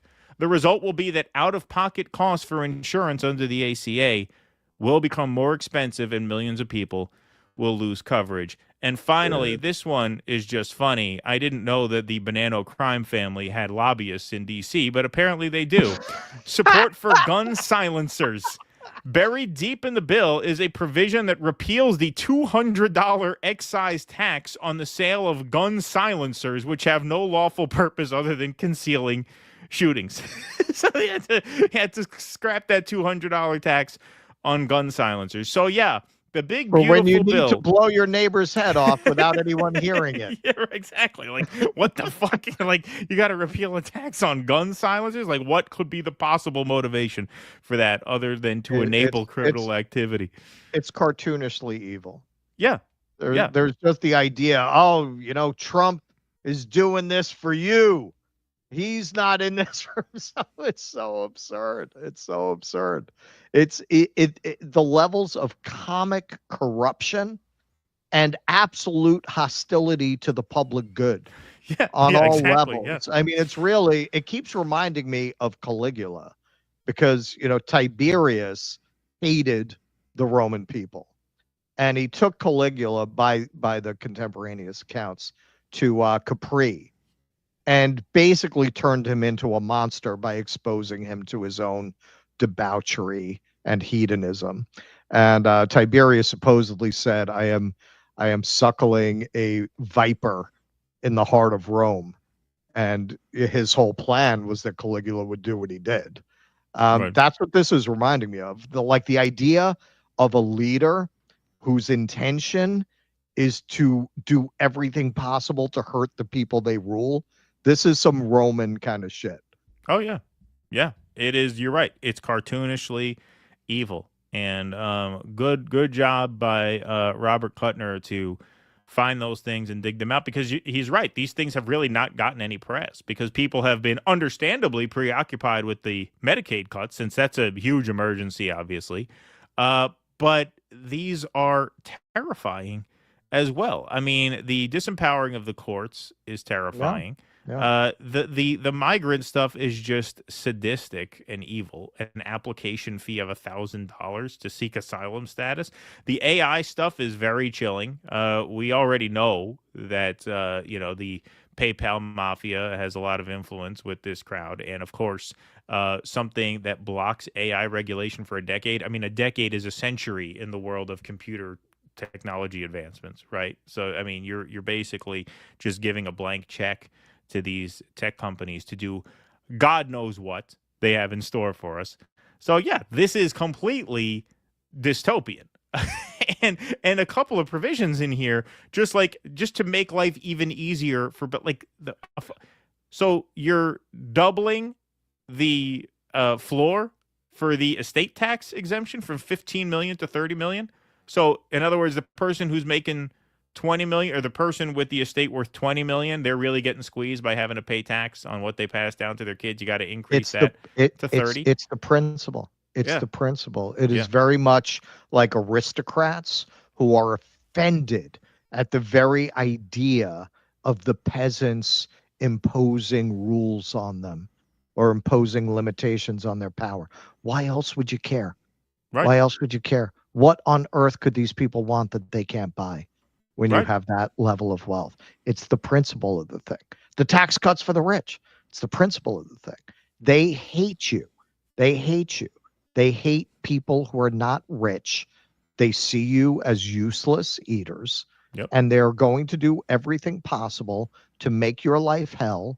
And, it's this very Gilded Age Carnegie thing that, Carnegie wrote a whole treatise about philanthropy, arguing it's people don't realize how dark his philosophy was because his name is on so many things. He made so many donations, but his view was America should run as this kind of Darwinian jungle, and quality men like him would naturally rise to the top of that knife fight. Right. And then, having proven their quality, philanthropy should be up to them because they'll best know what the people need. Yeah, when it comes to the contempt that rich people have for people who are poorer than them, I don't know if you ever realized this, but I always realized this when I was a tour guide. The rich clients were the hardest to make laugh.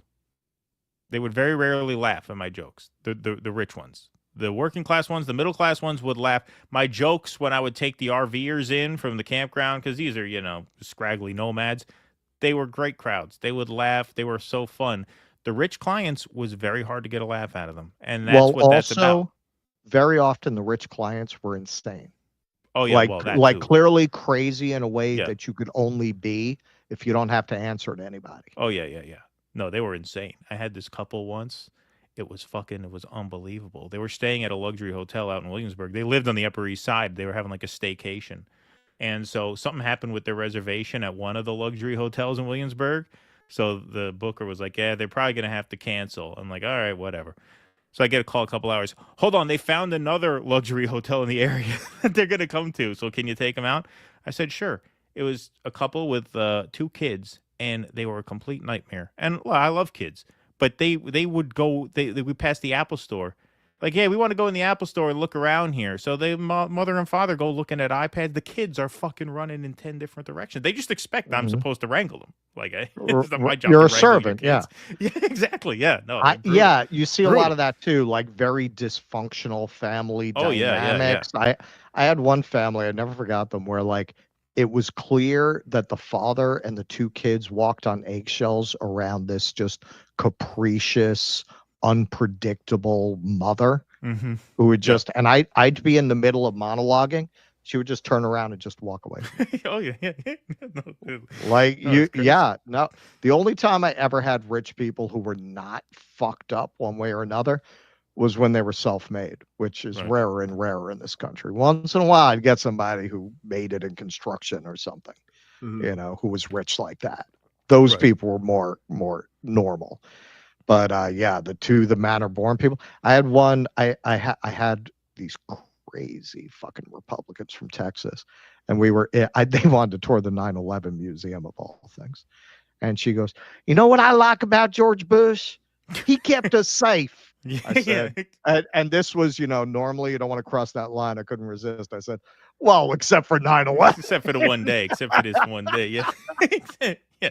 Like, how do you say that? You're in the fucking museum. You're standing in a hole in the ground. Yeah. Yeah. Yeah, it was funny. What are you going to do, man? All right. Sunrise says, do not envy the librarian attempting to use the Dewey Decimal System to archive the hairs Biden has snuffled. Thank you for that, Sunrise. Appreciate that. Fingers crossed for this new Boeing Air Force One. Imagine the Don's comb over flapping through an open window as it's going down. Hillary Hitton says the new fighter plane is fast, very maneuverable, cures every cancer except for the prostate one, and even creates Pokemon Go to the polls. It's really very magnificent and very fantastic. Thank you, Hillary Hitton. It's Vito P, I think, says it all when your latest greatest has the same nose and cockpit windows as a 1950s jet. Cancer sucks. You guys rock. Thank you, Vito P. Appreciate that. Warhammer Maker Games Workshop to hand out $20 million to staff after profits grow at Nottingham, UK. Thank you, Sunrise. Appreciate that. Let's see here. I hear the DD team want to drive now, but got a solution, and it's not Air Force One. Flying the safest plane, I am pretty sure the Epstein Lolita Express can be brought back into service.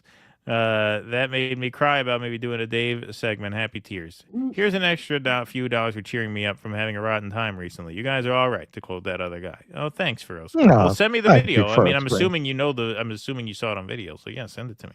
Be happy to do it. John M. in Minnesota, work requirements without a jobs guarantee is eugenics. Yeah, I think that's pretty right. pretty Give them, accurate. if you feel that strongly that it's it's better for you to work, which in ways it is, depending on the labor. Like, it's not good for people to like sit in their house and not be doing anything all day. In that sense, it's more mentally healthy.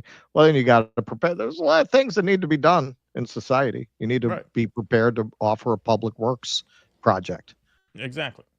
Sparky, thanks for the $10. Pakistan just startled India with the latest generation Chinese fighter jets, which were likely the ones given to the customers, so not tricked out. They destroyed the Western source jets the Indians had. Thank you, Sparky, very much for that. Andy Gardner, outdoor seating, that's worth $10. Thank you. Love both of you. Country needs a shift in consciousness, as Russ said. This show is the start of that. Well, thank you. That's very flattering. Thank you. Thank you. Appreciate that. Sparky, thanks for the $5. Wide open opportunity for Embraer to start offering bigger jets. Thank you, Sparky. John N says, I'm from Chicago where we heckle poets, but that was good, Russ. Wicker Park, early 90s. I saw Coming Soon Yuppie Hive on an apartment building under construction. There you go. Thank you, John. All right, let's move right on along to the crypto dinner. Did you know that I lived in Wicker Park in the late 90s? Yeah, mid late 90s. This guy said early 90s. Mid 90s. Yeah. Oh, okay. Yeah, So I was there. What, like 95? I think. There you go. Wow. Yeah. So I might even know the building you're talking about because I had friends who lived in it. Huh. Interesting. Interesting. All right. Part 3 of the Donald Trump crypto dinner giveaway trilogy. We're internally calling this one worst dinner ever. Yeah. So, hey, nothing to see here.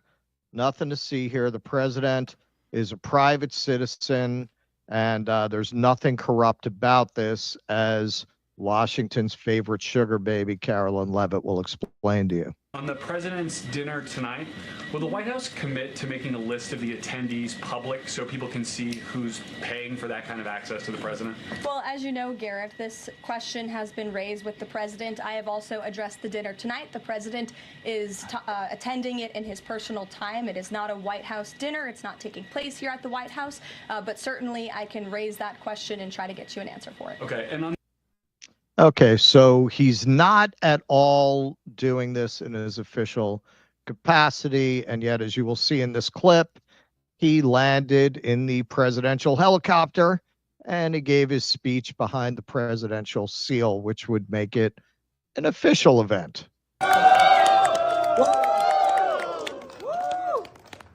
What a nice place. Did you get to see the helicopters? Yeah, super cool. These are the fucking people. I don't see a lot of window here. How do you like this location? Pretty good. Nice. They call you guys chuds, but I think you're some very smart young men. You're all men. It's very strange. None of you can get laid, can you? You can't even see them. They sound like the winners of a Donald Trump crypto dinner giveaway sweepstakes. You like the helicopter? Yes, cool helicopter. It's really cool. Wow. Yes. Yeah. Well, you know what? They sound exactly like the crowd at Tesla events. Yeah, right, exactly. Remember when Elon just did the Optimus thing, with like the footage we got? That's exactly what. Oh, cool! That was so cool. Oh, it's so cool! Oh my God, I can't believe it. Yeah. So yeah. Good luck arguing that this is not an official event. That this is a private event. Not that anyone's going to hold him accountable. Influencer who attended Trump's meme coin dinner says he got a Walmart steak and no access to the president. Nicholas Pinto, a 25-year-old social media influencer, accumulated more than $360,000 in President Donald Trump's cryptocurrency to attend an unforgettable gala dinner with the commander-in-chief. The food, though, was forgettable. Trash, Pinto texted Fortune during the banquet. Walmart steak, man. Walmart steak. Trash. The menu included a Trump organic field green salad and an entree duet of filet mignon and pan-seared halibut. All right, I can't talk shit about that. We have an ad read coming up for Trump organic field green salad. So we can't. We gotta. Yeah, we gotta straighten up and fly right here. Exactly. We Everyone have to be pros. Everyone at my table was saying the food was some of the worst food that they ever had, said Pinto after the meal. I was hoping for either Big Macs or pizza, Pinto said, referring to the president's well-known taste for McDonald's. That would have been better than the food that we were served. So this was the menu here. So it's the salad, filet mignon, the halibut, and then a warm lava cake at the end. So that sounds pretty good, right? This was what it actually looked like. We have the 20-ounce everyday savings porterhouse. This is my friend Tucker. This is one of the Swanson Salisbury steaks. I heard they're very tasty. He donated it to the event here. They don't even plate it, so it looks like it takes up half the plate. They just literally this looks like how you would get it in a school cafeteria. This looks like if you were delivering it to someone's house and you made a turn too fast and it all slid to one side. The crypto bros who bought millions in Trump's coin to attend Trump's dinner got a Walmart steak and halibut with an ice cream scoop of mash and some veg with canned sauce. Not what you'd expect at a banquet. The scammer even scammed the scammers. Well, he always does, doesn't he? This one's pretty funny. Trump's crypto dinner looks like a meal you'd get as a reward in prison for not stabbing anyone all week. That is a Sunday Girl. Well done, Sunday Girl. Well done. We should hire her as a writer. Yeah, it's good. But the real draw of the evening, of course, wasn't steak or halibut. It was Trump himself. The top 220 holders of his meme coin were promised an exclusive evening with the 47th president in what critics have called one of the most blatant pay-for-access schemes in presidential history. In total, investors bought up 148 million of the cryptocurrency to attend the dinner, according to crypto analytics from Inca Digital. So what did they do with that crypto? This is Virtuoso. I don't think it's our Virtuoso. I think it's an imposter. Yeah. Remember Trump's crypto dinner with holders? It turns out that most Trump token whales didn't even wait for dessert. According to Decrypt Media, just 8 of the top 25 holders kept their tokens, meaning the majority sold off before the dinner began. Meanwhile, outside the event, protesters gathered to voice their opposition to the president's crypto policies. When even your biggest backers are out before the main course, it says a lot. So here's a little of that protest.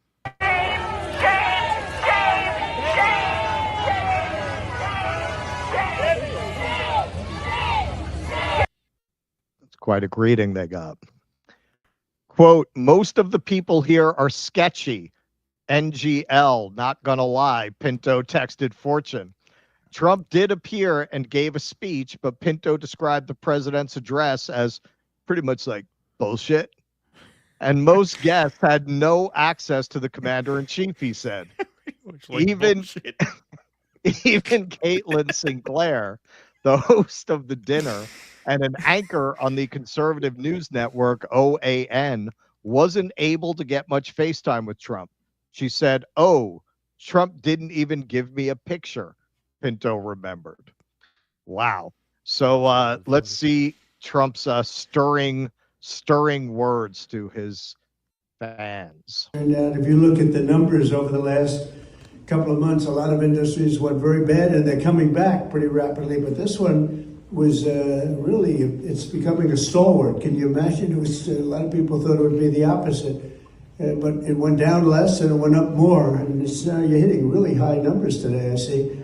But it's, I think you're all pretty happy with this industry. There's a lot of spirit for it. There's a lot of spirit. There's a lot of spirit for the country. I just got back from the Middle East, and we brought back with us trillions of dollars. Trillions.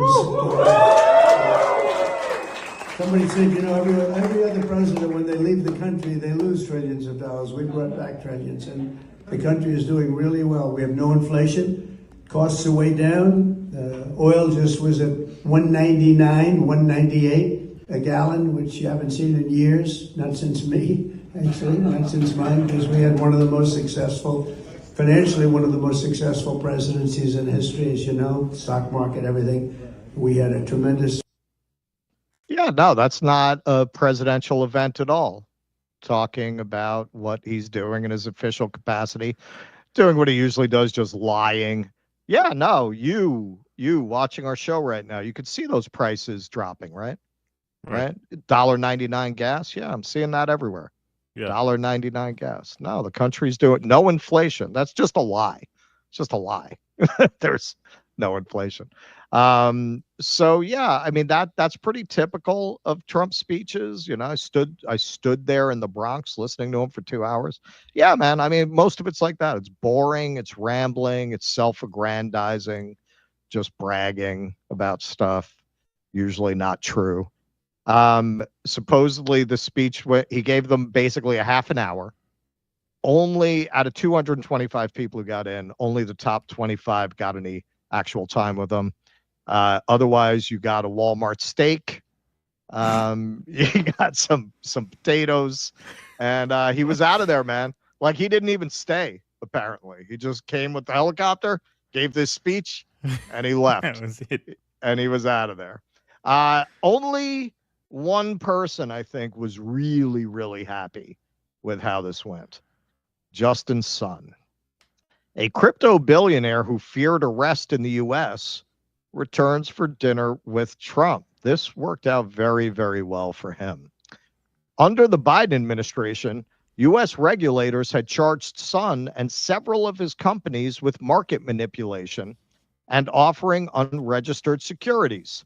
In February, after Trump returned to the White House, a district judge granted a joint request to stay the case in order for both sides to negotiate an out-of-court resolution. Why? Well, why would they have done that?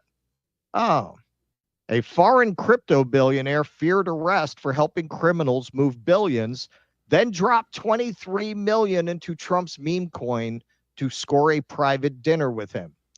The SEC dropped its case against him after he invested $75 million in Trump's crypto company. That's the Tether coin being run by Eric, Donald, and Zach Witkoff, the son of the Middle East envoy.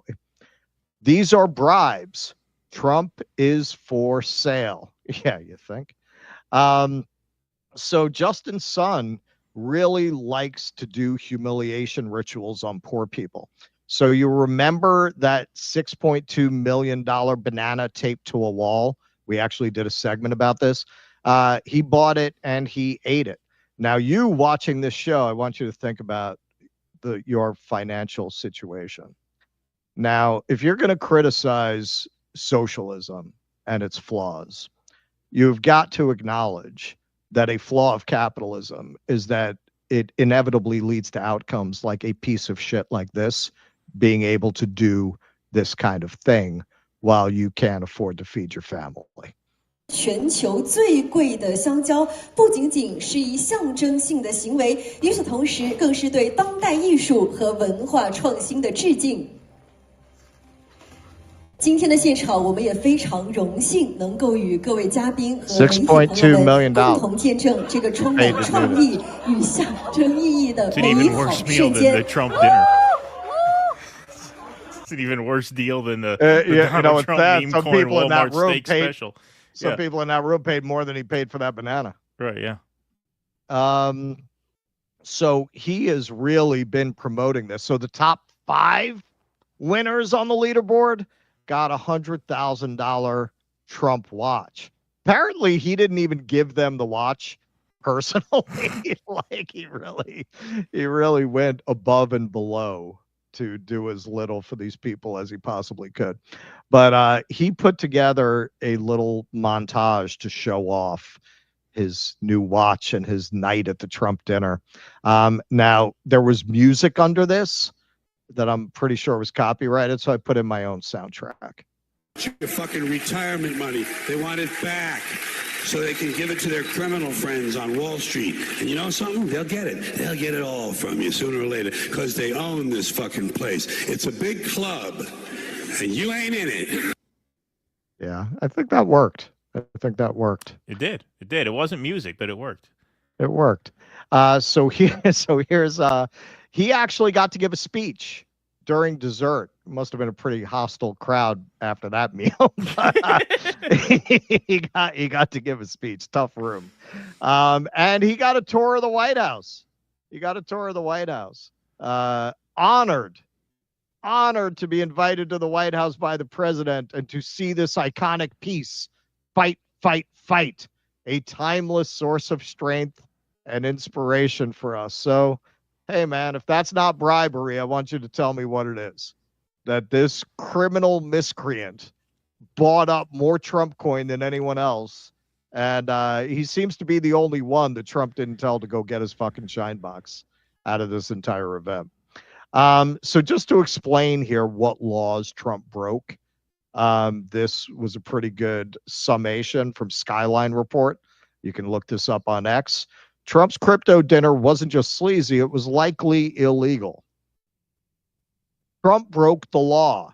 The use of official insignia for private gain violates federal rules. If you are saying this is a private event, you're not allowed to use the presidential seal. Right there, you've already broken the law. The failure to preserve records violates the Presidential Records Act. Now, what he's talking about here is one of the peculiarities of crypto. One of the things that makes it so attractive to criminals is its anonymity. Now, normally, if you're doing something in the course of your presidential duties, certainly if you're getting any donations, you're supposed to keep a record of that. They're claiming they don't have to keep a record because this wasn't official. So that's how they're getting around the Presidential Records Act. The acceptance of foreign payments without congressional approval violates the Constitution. So he's talking about the emoluments clause. You're not allowed to take foreign donations. Obviously, Justin Sun bought him and bought the SEC through him, clearly. And the White House has the nerve, and he's not the only foreign actor. I think Bloomberg said 19 out of 25 of that top 25 was foreign money. a good deal of it from China, which he's supposed to be so hostile towards. And the White House has the nerve to call this absurd because people are questioning it. No, the real absurdity is pretending this brazen monetization of the presidency is normal. It's not. It's fucking dangerous. Because if we let a sitting president auction off access like a goddamn timeshare pitch, we no longer have a government. We have a mafia. Yep. You could say that again. I mean, very often, the way that this administration functions plays like the mafia. Oh, yeah. Right? So this was pretty funny. It's not a dinner. It's the 1% deciding how they can take more of our money. Yep, exactly. That's what this is. This level of just wanton corruption is would have been unimaginable until somebody actually went ahead and did it. Trump is really testing where the guardrails are of the system and whether the system can keep up with this level of corruption when you have had oligarchs buy the entire government, when you've intimidated even those who might speak up against you into silence. Look at what came up in the Biden segment. Yeah, not that anyone really wants to pay this guy to speak for other reasons, but one of the reasons they said was they don't want to piss off the Trump administration. He's intimidated law firms, and yes, a lot of these law firms got involved in lawfare, and they were politically motivated in some of the legal actions they took against Trump. At the same time, now you've got an atmosphere where the legal system is intimidated into not wanting to enforce the law against this president. He's building essentially a Gestapo via ICE. You've already seen them press charges against a congresswoman for getting pushed from behind. If you actually go and look at the footage, what's the purpose of all this? You got a president who wants to be able to go stand behind the presidential seal, take open bribes through these meme coins, and have nobody in the system who's able to hold him accountable. We just saw in Keaton's segment, they are intentionally slipping things into what's ostensibly supposed to be a budget bill that right. would neuter the courts and stop them from being able to hold the Trump administration accountable. If you're not running around breaking the law, what do you need that for? Now, they'll say it's because these are activist liberal judges. As Glenn Greenwald has pointed out, many of these judges who are most vocal about what a threat to the legal system what Trump is doing have been appointed by conservatives. A lot of them are conservative, constitutionally oriented judges who see this as a threat to the entire system, which it is. Now, clearly he should go to prison. I mean, clearly he's just running this whole crypto scheme as a means of taking bribes. Is there any check in our system that's going to hold him to account, or are we at the end game of democracy that so many of the Greek philosophers wrote about? Plato believed that ultimately democracy ends in tyranny, that eventually you wind up with somebody like Trump who lights the system on fire.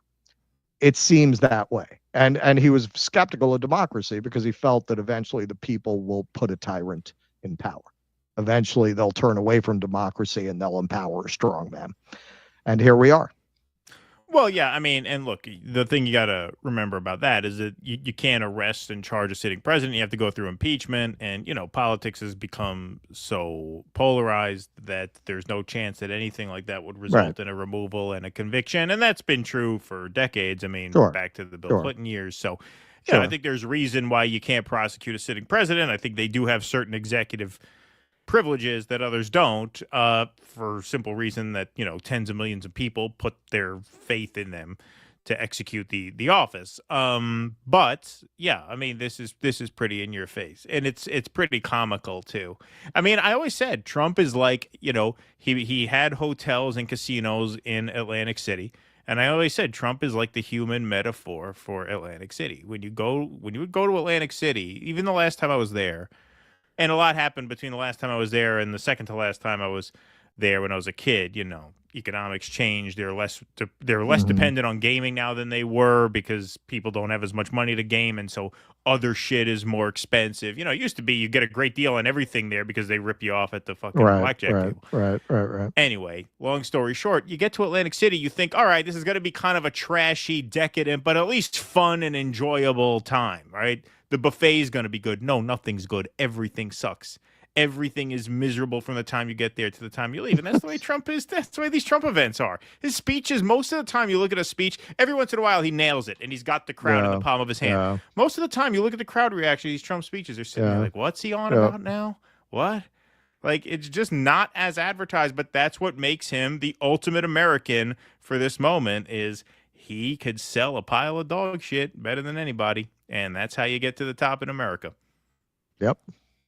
No doubt about that. You're getting some shit in the chat as you always do because of your pronunciation of wanton. You say wonton. That's just one of Russell's quirks. Yeah, it's funny, man. I knew as soon as I said it, I was like, they're gonna give me a hard time about that. Yeah, well, you have certain quirks. Everybody has certain linguistic quirks. That's one of yours. You say wanton, wonton. You have a funny story about that for the chat. The first time you ever did that, I gave you some shit about it in real time because we had some fun. We were doing a segment about the Chinese comedian who got fined, and Russell is reading a quote from one of the Chinese government officials who used the word wanton. So Russell says, the Chinese official said, how dare this comedian so wantonly disrespect our laws against criticism of the government? And I said wantonly, not wantonly. Yes. Okay. That actually happened. All right. The way that I say things is a combination of things. One, there's definitely like with the way I say certain things, it's a regional accent. Like I say radiator. Right. And that's not because I didn't know how to pronounce it. Certain things that I've said before on the show, I was a very early reader. And I grew up in a neighborhood where people did not use these kinds of vocabulary words. Right. So I learned them before I ever heard anybody say them, like years before I heard anyone say them. So by the time I heard people say them, it's ingrained. With certain words, it's just, even though I might know, like if I stopped for a second to pronounce it properly, I could. It's in my brain now because I would start saying it that way as a kid. Oh yeah, no. With wonton, I don't know which it is actually. I don't know if it's my regional accent or reader's vocabulary. I'm not sure. Everybody has their quirks. I just think it was funny. Like I know that it said. The first time I heard that was in a China segment where you're reading from a Chinese official. Yeah, that was pretty funny. Yeah, I mean, people probably thought I was making a racist joke. Yeah. Well, that was pretty funny stuff. Brad Gilbert, so Trump has guaranteed living wage job plan now. Yes, good point, Brad Gilbert. No AI when the Constitution passed, so states' rights. There you go. Amadeus, thanks Amadeus for the $2, says you can't scare me. I'm an accelerationist. Amadeus also says they laugh at orphan beating. Sparky, thanks for the $5. But if the peasants had more wealth, they'd just spend it on liquor. Thank you, Sparky. Richard Namulala. Hey, Richard, the country desperately needs a Julius Malema type, unapologetically populist leftist economic party started from the grassroots. Thank you, Sparky. Yeah, man, that's Richie, right? Yeah, that's Richie. Yeah. Okay, so the other night at the poetry reading, he gave me a magazine from 2011 about Malema. And I was like, oh, man, this motherfucker too. So I came on hard with him. I was like, yo, so what? This guy, he has no power, because I think he's talking about the white genocide. Right. Which is weird because he's half African. I'm like, but you never know. Like, we've gotten so much shit from people you wouldn't expect. And then after a while, I was like, no. I'm saying the other thing. I was like, oh. Oh, right. Exactly. Yeah. Sorry. Right, I'll read it. Had you all wrong. Sparky, thanks for the $5. Pakistan used the last generation Chinese jets, not latest. Gotcha, Sparky. Brad Gilbert says flags with gold trim equals Corporation of USA event. DP, thanks for the $5 super chat. Appreciate that. Super sticker. Appreciate that. very much. All right, Jake, do we have the scroll? Thank you, sir. Appreciate that very much. So, folks, if you like what we do here and you want to help us do more of it, you can become a member by going to dudissidents.com/Patreon, dudissidents.com/Substack, or dudissidents.com/locals. All of the links are displayed for your convenience at the top of this scroll. Perks of membership, which is just $5 a month, our call-in access to our post-show Q&As every Sunday night on Rumble. Tonight, Sunday, we are going to be going to Rumble for a Q&A after the conclusion of this program. You also get movie night live streams, which we're going to be doing this Thursday night, so that's coming up this week. You also get our post-show patron-only post-games. We're doing the tech trial as we speak, the super secret tech trial, and it's going pretty well now. That gives us confidence going into Tuesday, where we will debut the patron-only post-game feature, where the final 2 segments of the show will be for members only at a private Rumble link that you'll be emailed, and then we will open up the phone lines to hear calls after that. So that's going to be a fun feature starting this Tuesday. We'll do a monthly patron post-game. You also get live stream access to our full-length pre-recorded interviews, as well as full ad-free replays of all of our live streams the day after they air. That is coming in handy for a lot of members. YouTube changed something up with their ads, so I guess they're showing more ads now than usual. We've gotten some feedback about that. That's really not up to us so much as it is to them. But for just $5 a month, you can avoid all of those ads, getting full access to our full stream the day after it airs, ad-free. We email it right to you. So those are the perks. We try our best to make it as worthwhile as we can because you guys are the backbone of the show, the lifeblood of the project, our members. So the links are right there, dudissidents.com/Patreon, Substack, or locals. If you're watching on Rumble right now, you can click that bright red join button underneath the video player, and that takes you right to our locals page. Okay, let's go here. Professor Brown Note says people are saying Mike Johnson is a time traveler from 1932. He has Doge checked his age? Just asking. There you go. Yes, there you go. Maybe he's on Social Security. El Casador says in the future there will need to be an automation tax to pay for all the UBI, else the peasants will become restless. The elites will need more than the Orange Dome. Well, they're trying to kill us. Yeah. They want less of us. They want less of us. Indeed, you'll own nothing and be angry. Because as long as they're distorting the past, it means they have the intention of doing it again. Thank you, Which I go. Appreciate that very much. Okay, we are going to move right on along, folks. All right, this is a tough segment to take. Gaza pediatrician and mother loses 9 of 10 children after Israeli airstrike hits their home, hospital says. So this is the headline. We're going to get more information on this from this Gaza doctor. In a searing interview with the BBC, pediatrician Dr. Tanya Haj Hassan condemned the broadcaster for echoing Israeli government talking points as she recounted her harrowing experience in Gaza. So she starts this out by giving some more detail as to the event that I just described very briefly using this headline. So let's take a look. Accompanied Dr. Al-Najjar to I understand that you know the doctor who accompanied Dr. Al-Najjar to identify her children who had died in this attack. What are you hearing via that doctor? Thank you. Just to clarify, I was in Gaza with the charity Medical Aid for Palestinians, although I also do work for Médecins Sans Frontières, MSF.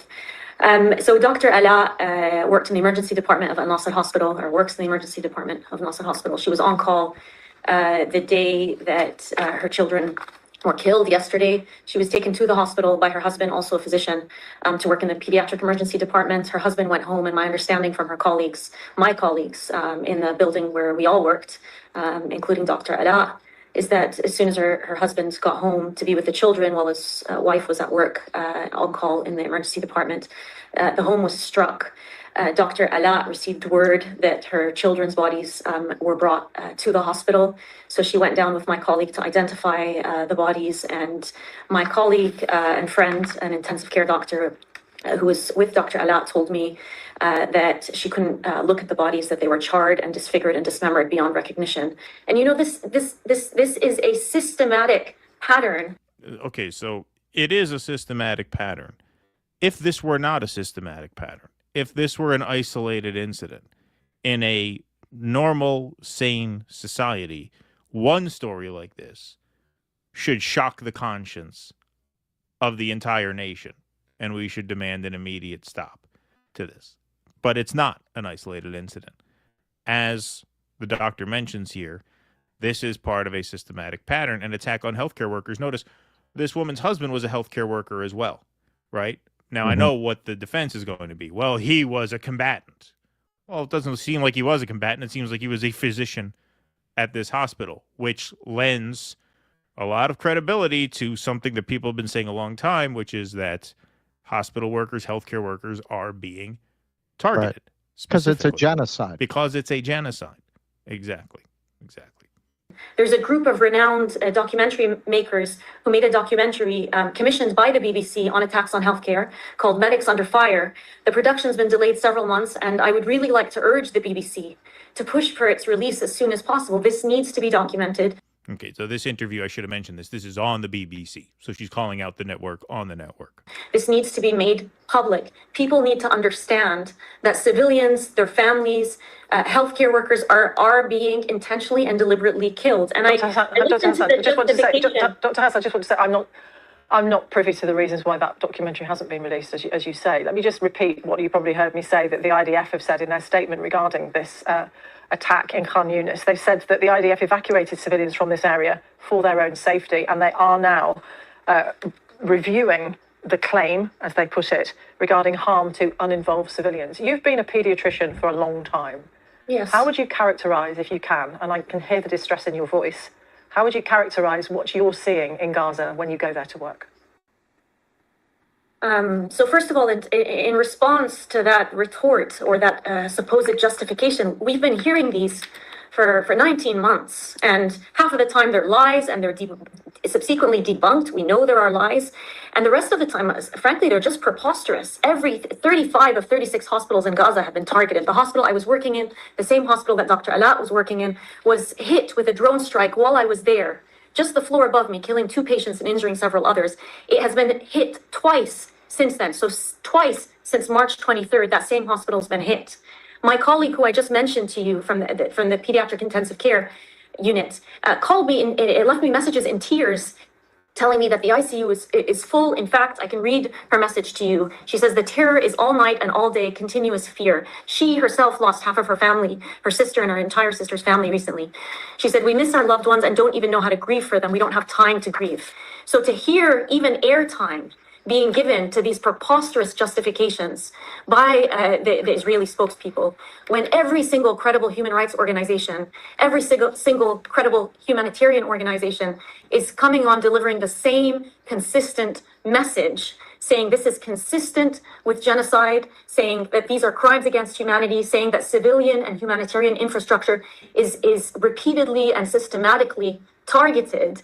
I just don't even understand why we're giving these claims airtime anymore. Instead of focusing on credible organizations who are bravely... Dr. Hassan, we certainly do that. We certainly do that. And indeed, in the last week, we've also been reporting on how allies of Israel, namely France, Canada and the United Kingdom, have been extremely critical of Israel's renewed military operation in Gaza. But you will understand why we have to reflect what the IDF says when we go to them for a statement. Just finally and briefly. Okay, first of all, no, I don't really understand why you have to reflect what the IDF says. I also don't understand why you have to cut her off while she's explaining the horrible realities of what happened. And this whole conversation is kind of a metaphor for what the doctor just referred to, which is the censoring of this documentary. We have more of that interview, a little bit more, that we're going to play in just a couple of minutes, but I have to just detail this. Doctors and whistleblowers in delayed Gaza film threaten to pull out. So doctors and whistleblowers who featured in a much delayed Gaza documentary that the BBC was accused of censoring by Susan Sarandon, Gary Lineker, and other cultural figures are threatening to withdraw their consent due to the refusal to broadcast the film. So Dr. Hassan actually misspoke slightly when she said that they're delaying the production of the documentary. The documentary is produced. It's in the can. It's been viewed by the BBC. It's been viewed by their legal team. It's been deemed suitable to go, and they are just sitting on it and not airing it. So it has been made. This month, it emerged that the BBC had shelved broadcasting Gaza Medics Under Fire, which was ready to air in February, until it finishes investigating a separate, unrelated film called Gaza: How to Survive a War Zone, which was pulled from iPlayer after it emerged its young narrator was the son of a Hamas official. Now, they linked that text to a previous Guardian article, because whenever you see Hamas official, you know there's bullshit going on. So who was this person? The narrator was the son of the deputy minister of agriculture in the Hamas government. So it was not a combatant, not a fighter. Hamas official, I mean, a garbage man is technically a Hamas official in Gaza if they work for the government. Okay, so this was not a combatant. It was the son of the deputy minister of agriculture, not the son of a combatant or a militant. And for that the narrator of the film was the son of a government worker in Gaza, they scrapped that documentary and used that as justification to say, hey, we need to take a closer look at this other one as well. It's been ready for almost 4 months now, and they have not shown it. With some BBC staff now concerned at how politically sensitive the issue has become, The Guardian has learned that some of the contributors to Gaza Medics Under Fire, some whom likely took risks to talk to Basement Films, the company that made the program, are now considering withdrawing the consent they gave for their appearances to be used.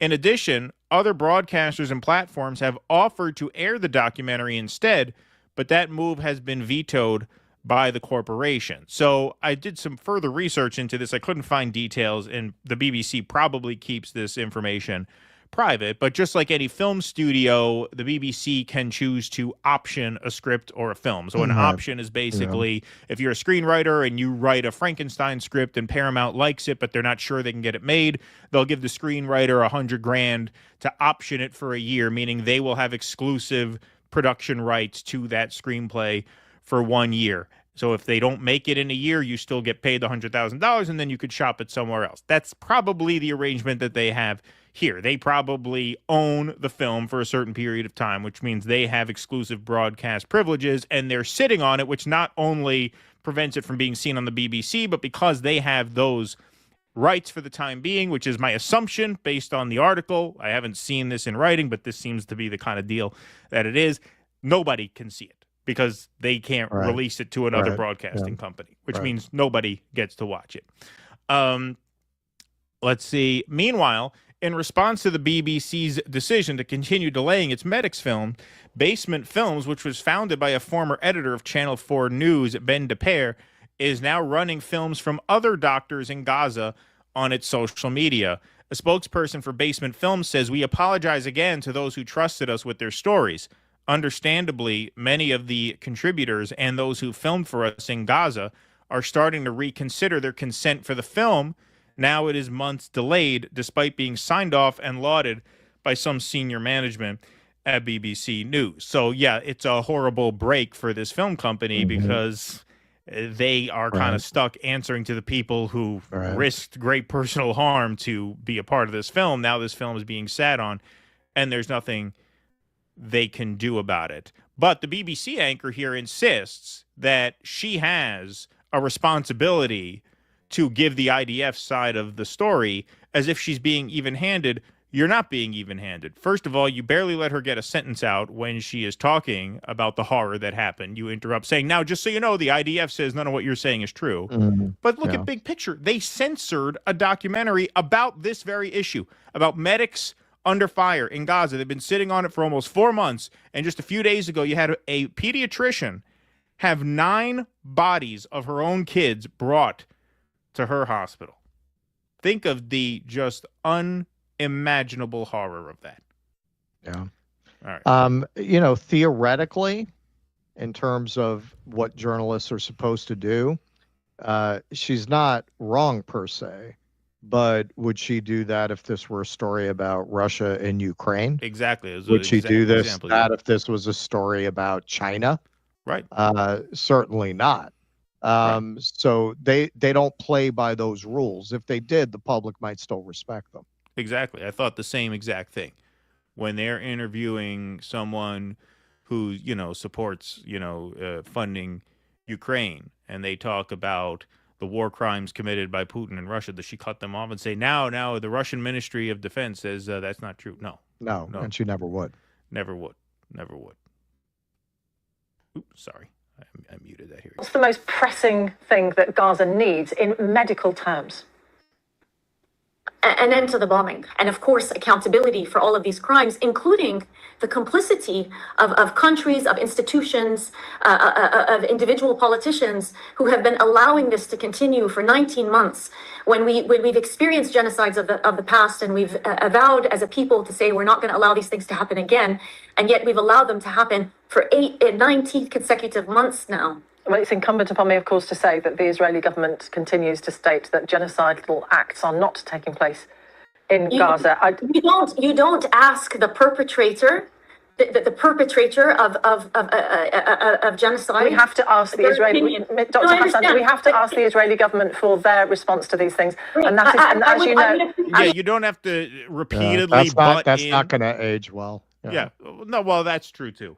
But you also don't have to repeatedly butt in the middle of her recounting this story. Someone who personally, you know, worked in hospitals in Gaza with now, just so you know. Again, look at the context. They're not even airing a documentary. This is increasingly becoming, I'm going to get yelled at if I don't start arguing with you. Of course. She's using the G word. Exactly. So jump right down I her have throat. to pretend there's room for debate. Right.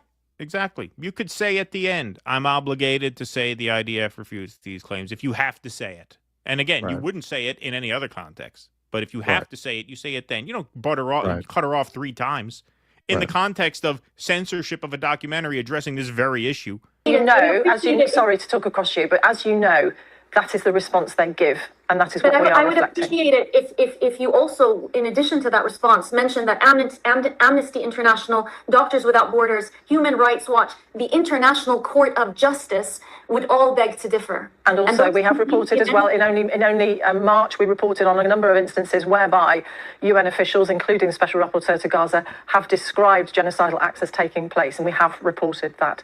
Tanya Haj Hassan, thank you so much for talking to us from Jordan. That's big of you. You know, there and she was amazing. Like under these circumstances, she kept very focused. She kept her facts straight. She didn't get thrown off by getting interrupted. She was I mean, that was amazing. She did an amazing job in that interview. Yeah, she did an amazing job. Absolutely. I mean, the strength of these people is just unbelievable. Unbelievable. And, you know, I would say, you know, this is not to be construed as financial advice. But I would say, you know, if there is like if there's a therapy app that hooks people up with therapists, you know, that comes out, that's probably a good investment. Well, there are.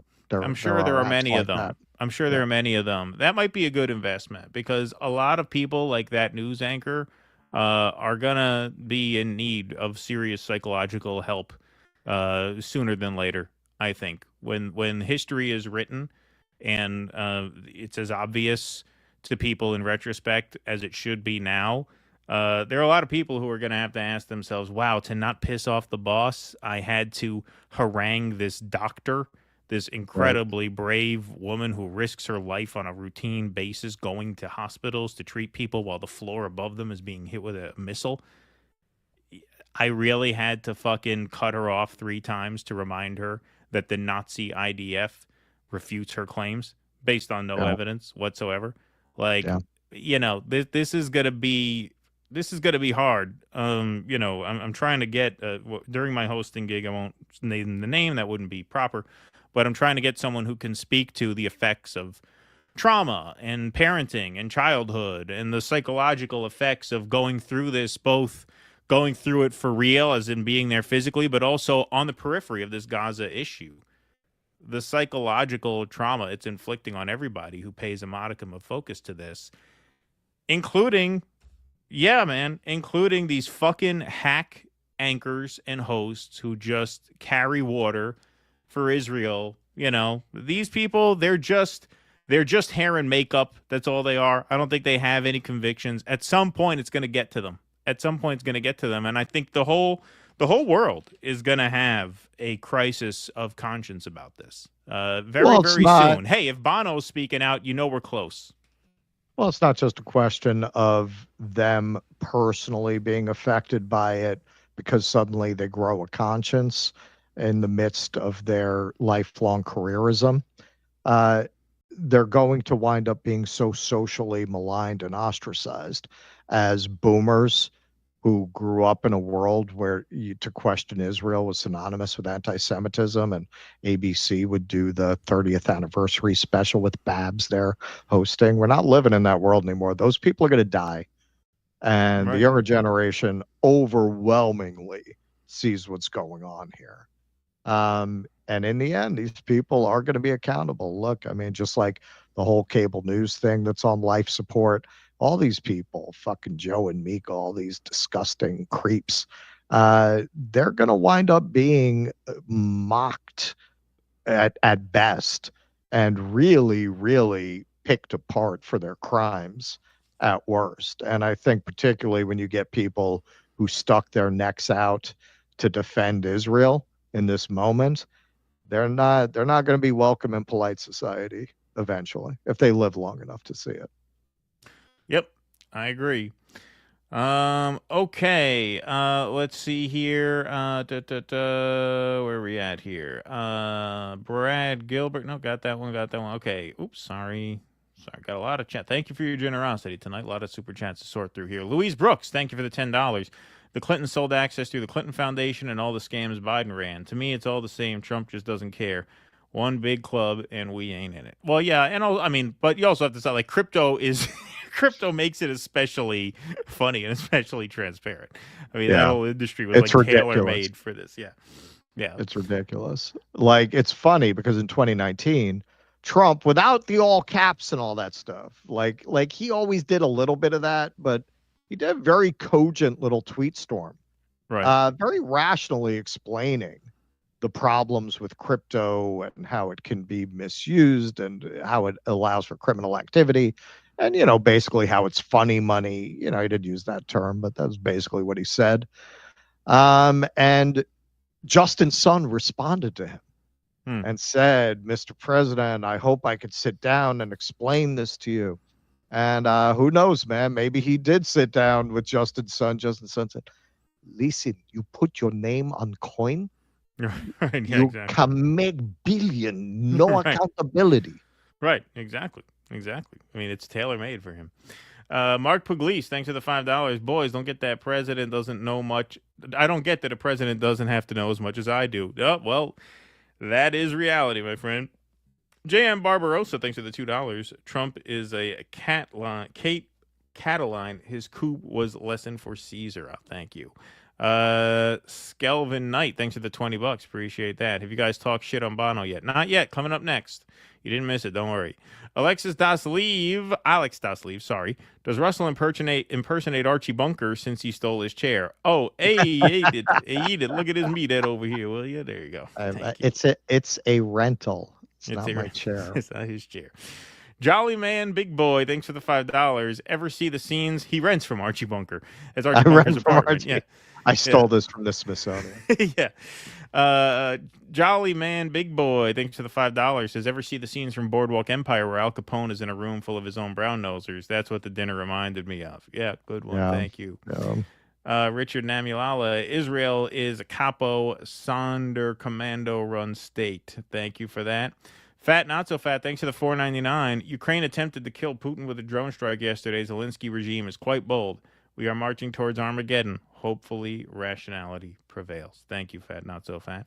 Lovey-dovey, this is a big one. Thanks for the $199.99. Wow. Damn, American? Wow. American. Yeah, American. It's not like Galapagos currency. It's a Jew question right there. American? Yeah. 199 American? Making sure American. he's counting the till in real time here. Is that American? Take his calculator out. Thank you for that, We don't take Appreciate that. shells. Yeah. Thank you. That's very kind of you. Really appreciate that. It says, great job. Simple, but thank you. That's very, very kind. Artie Bloody Fart Blast saying, given Disney's size and all the IPs has captured with its wealth, wouldn't an end-stage capitalism riff be an important part in your upcoming piece on the slow-moving train wreck that is Marvel? Yeah, that could be. That could be. I mean, listen, at this point, like, it's not, we're beyond the whole, like, woke conversation. Like, it's not that. I'm fascinated by the just willful self-destructiveness of insisting to continue forward with this franchise. And not only to continue forward, I could see them saying, you know what, let's scale down. Let's do smaller, less costly, street level heroes like Daredevil, and we can make, we can make it profitable. No, man, they're going for it. They're supposedly paying $20 million an actor on this fucking Avengers thing. And nobody cares about it. Nobody wants to see it. Like, every Marvel movie they're dropping is bombing. Everyone is bombing. All the TV shows are bombing. Even they brought back Daredevil, which people liked, and it bombed. Because the fans have moved on. Like, everybody got over it. They made so much bad shit that nobody wanted to see that everybody checked out. In that climate, you're going to spend, it looks like a fucking, between half a billion and $1 billion on these movies that there's no reason to think you can market to enough people to make that profitable. And it's just amazing to me that so many people who are in these high positions in a hyper competitive industry, in an industry where notoriously people will fucking kill their grandmother for a job. Right. And these people are at the top of the industry, and they're just going to go ahead with that. That fascinates me. Oh yeah, we didn't give a we need a cowbell for Lovey Dovey. Oh yeah. Appreciate that. Thank you again, Lovey Dovey. El Casador says, UBI, remember it's basic, will also result in, for example, tourism collapse, except for the elites. No jobs, no purpose. Dystopian. Thank you, El Casador.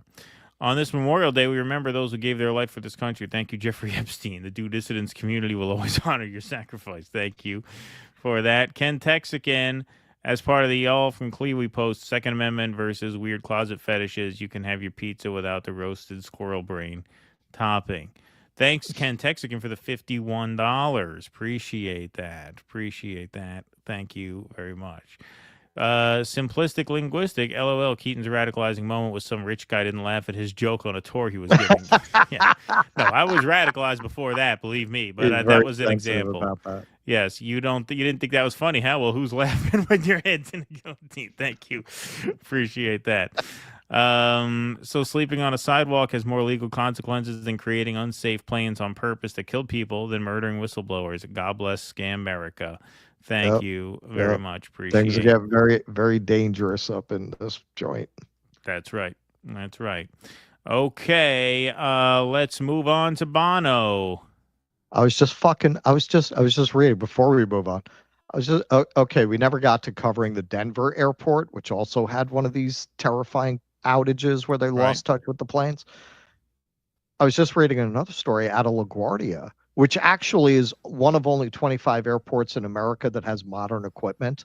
The other ones, they're literally looking out the flight control tower with binoculars like it's 1943. They had an incident, man, where one flight, a Republic flight, was within a quarter mile of hitting a United flight, and the air traffic control called in to brake, and they broke. Like, people had to go to the hospital. Like, it was hitting the brakes on a plane about to take off. Scary times, man. Yeah, scary times. Well, what was the other one? There was the Denver one, and then there was something else. Wasn't there something else? Oh, well, there have been just a weird 4 outages at Newark. No, the weird story that we almost covered was the DoorDash driver who ended up on the tarmac at O'Hare in Chicago. How the fuck is that even possible? Like, how is that possible? I used to deliver. I delivered to Stewart Airport a lot. Small, tiny little airport in Newburgh, New York. I delivered food there all the time. I never there was never a possibility I could end up on the fucking runway in the taxi line on the tarmac. O'Hare, Chicago. I mean, doesn't that mean Al Qaeda can make it onto the runway? I mean, exactly. Like, what the fuck? Like, I mean, Jesus Christ. And this is a major area. It's O'Hare. This is not some airport in the middle of nowhere. You know, where somebody leaves a gate open and the GPS takes you the wrong way. This is like Stewart Airport. Right, exactly. It's O'Hare Airport. Yeah, it's crazy. All right, Bono. All right, In the Name of Love. That's right. So Bono actually, he's been very quiet about the situation in Gaza for a self-proclaimed man of peace, but he did very shortly after October 7th give a shout out to the Palestinian. Oh no, I mean the Israeli people. He gave a shout out. And our anger, you know where that's pointed. So sing with us. And those beautiful kids at that music festival. This was as the power and electricity and water were cut off to Gaza, by the way. Yep.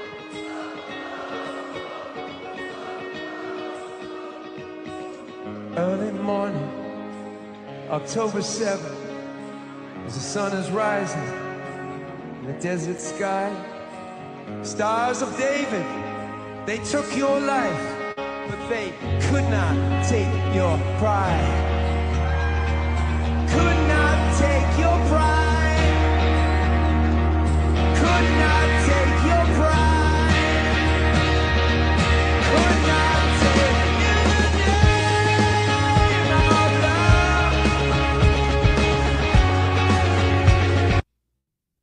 Wow. I must say, I knew Bono was a douchebag, but we actually have a very large audience in Ireland. And over the last couple of years, I've started to understand more why, because Palestine's based and they are, of all the European countries, the most pro-Palestine. I think it's safe to say. So now I also understand more why, because over the years, I don't think we've ever done a segment on Bono. We've gotten a lot of Irish people just weigh in like, I fucking hate Bono. Yeah. You know, and by the end of this segment, you're going to see why if you don't already know. Yeah, and I just want to reiterate, not a word for the people in Gaza who went without water, because at that time they had no water. Yeah. He's a man of peace. Yeah. He tries to sell himself as, you know, almost like a religious figure. Yeah. That, oh, I don't care who I work with, which would be fair enough if it were true, and if in this case one of the parties wasn't committing a genocide. Right, exactly. Right. This isn't like normal war, you know, normal border dispute. Right. There's a genocide. Like there's no two sides. Right. In a genocide. So hey, this is right around the same time. This is October 2023. Bono and The Edge pocket millions from deal with Israeli bank. A bank enabling Israel's war crimes has issued a major loan for the purchase of a Dublin hotel owned by Bono and The Edge from the rock band U2.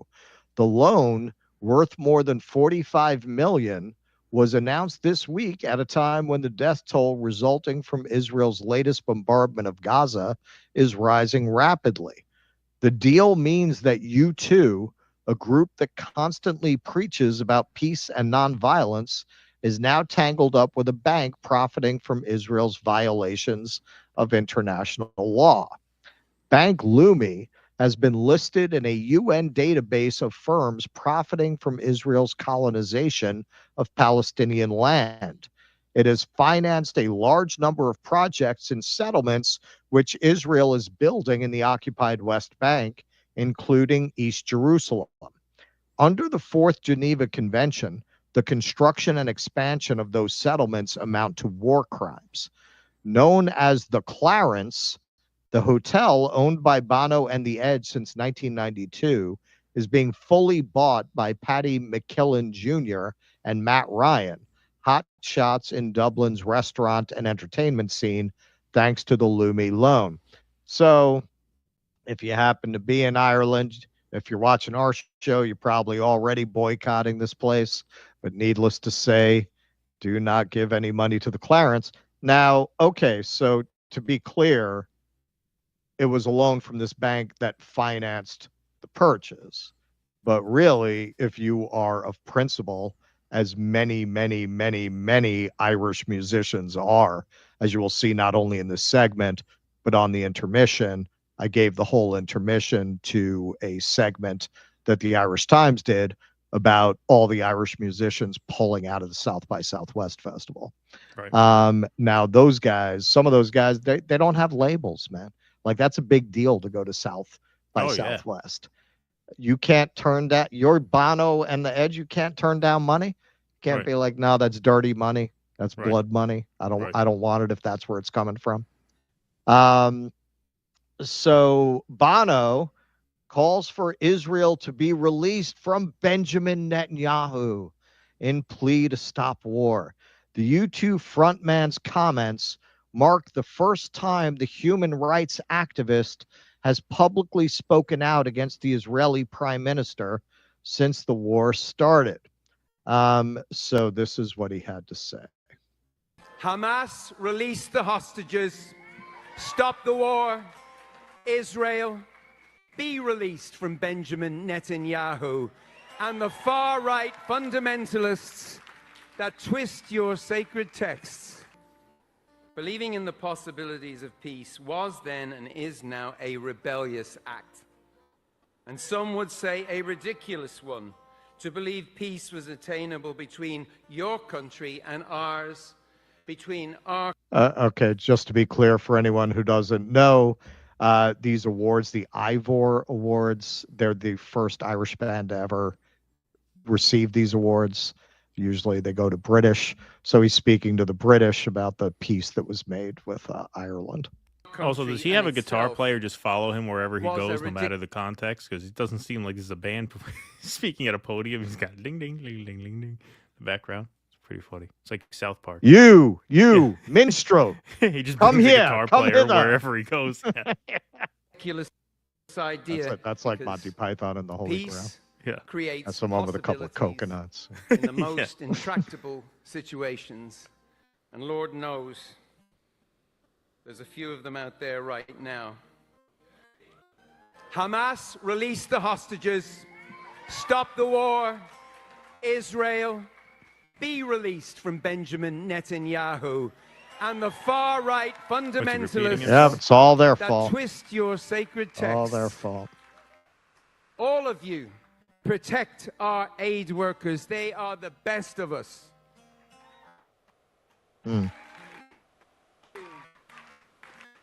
God, you must be so tired of us, children of Abraham, in the rubble of our certainties. Children in the rubble of our revenge. God forgive us. Wow.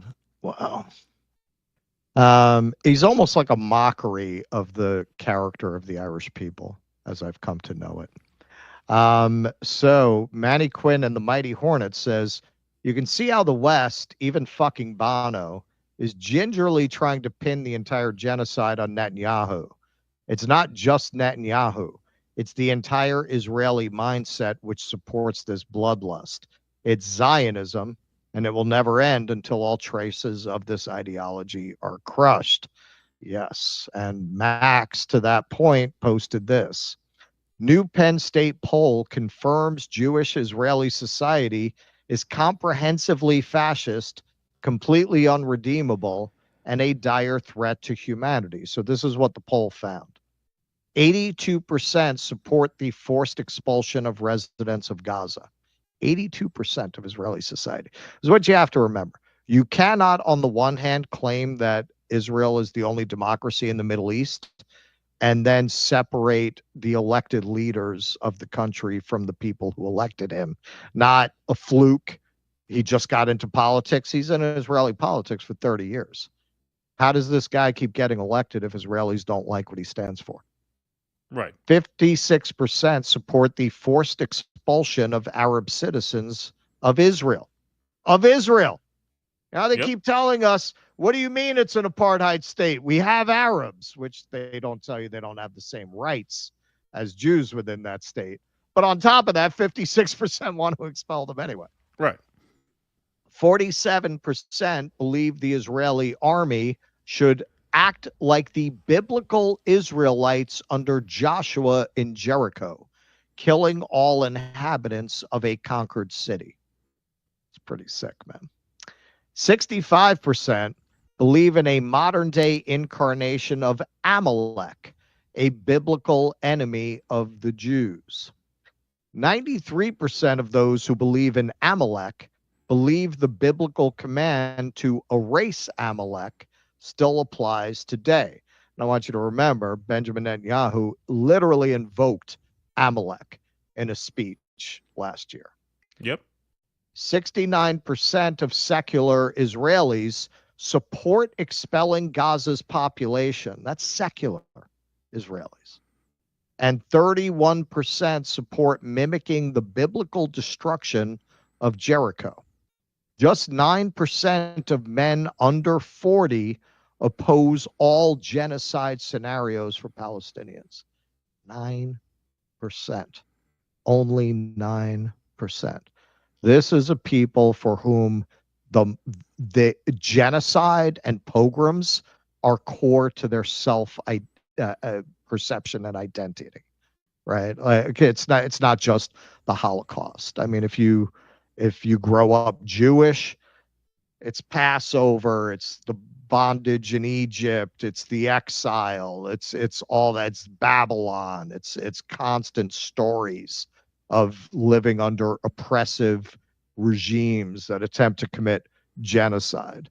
It is, but I mean, to some of the biblical stuff they're talking about, it is also full of these stories of bloody revenge, which they have clearly internalized, and they see themselves as the heirs of that, right? We are the ones who are going to go and slaughter the Philistine in this land that God has given us.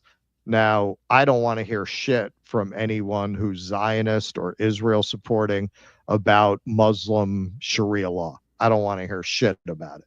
Right. Look at what these people believe. Look at what these people believe.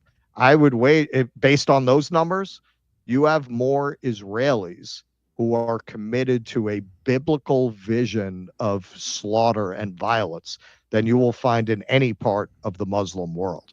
And I've been critical of some of what you see in the Muslim world. I pointed out there was a Pew poll that got into opinions about cultural and social matters. And yeah, I mean, anyone who's running around saying the Muslim world is liberal, that's ridiculous.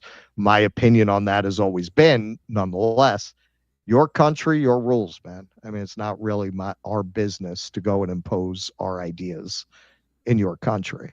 But even on those terms, even if those are your terms, you show me a Muslim country that is this bloodthirsty and violent. Right. I've never seen any polling in any Muslim country like this. Well, also in this context, it's actually happening, right? These aren't just ideas about, hey, do you support the theoretical right of one group to do this? And everybody said, this is like actually connected to events unfolding in real time, which to me makes it even more extreme. But also, all of this polling data notwithstanding, even if you didn't see any of this polling data, and good find by Max here to cite that and package it all for us. We covered it last week, and it got covered pretty far and wide. Netanyahu and Smotrich had to come on camera, and in Hebrew, they didn't release English language versions of these videos because they don't want the Americans to see this. They actually had to go on camera and basically apologize to the Israeli people for letting in the little aid that they let in. They basically wanted on camera and said, hey, we know you guys are not going to like this, but we're not going to get any more weapons from the West unless we make it look like we're trying not to starve the people. As unbelievable as it sounds, Netanyahu is really a center-right figure in Israeli politics. He's not extreme in Israeli politics. Right. So he's like the Mitt Romney of Israel.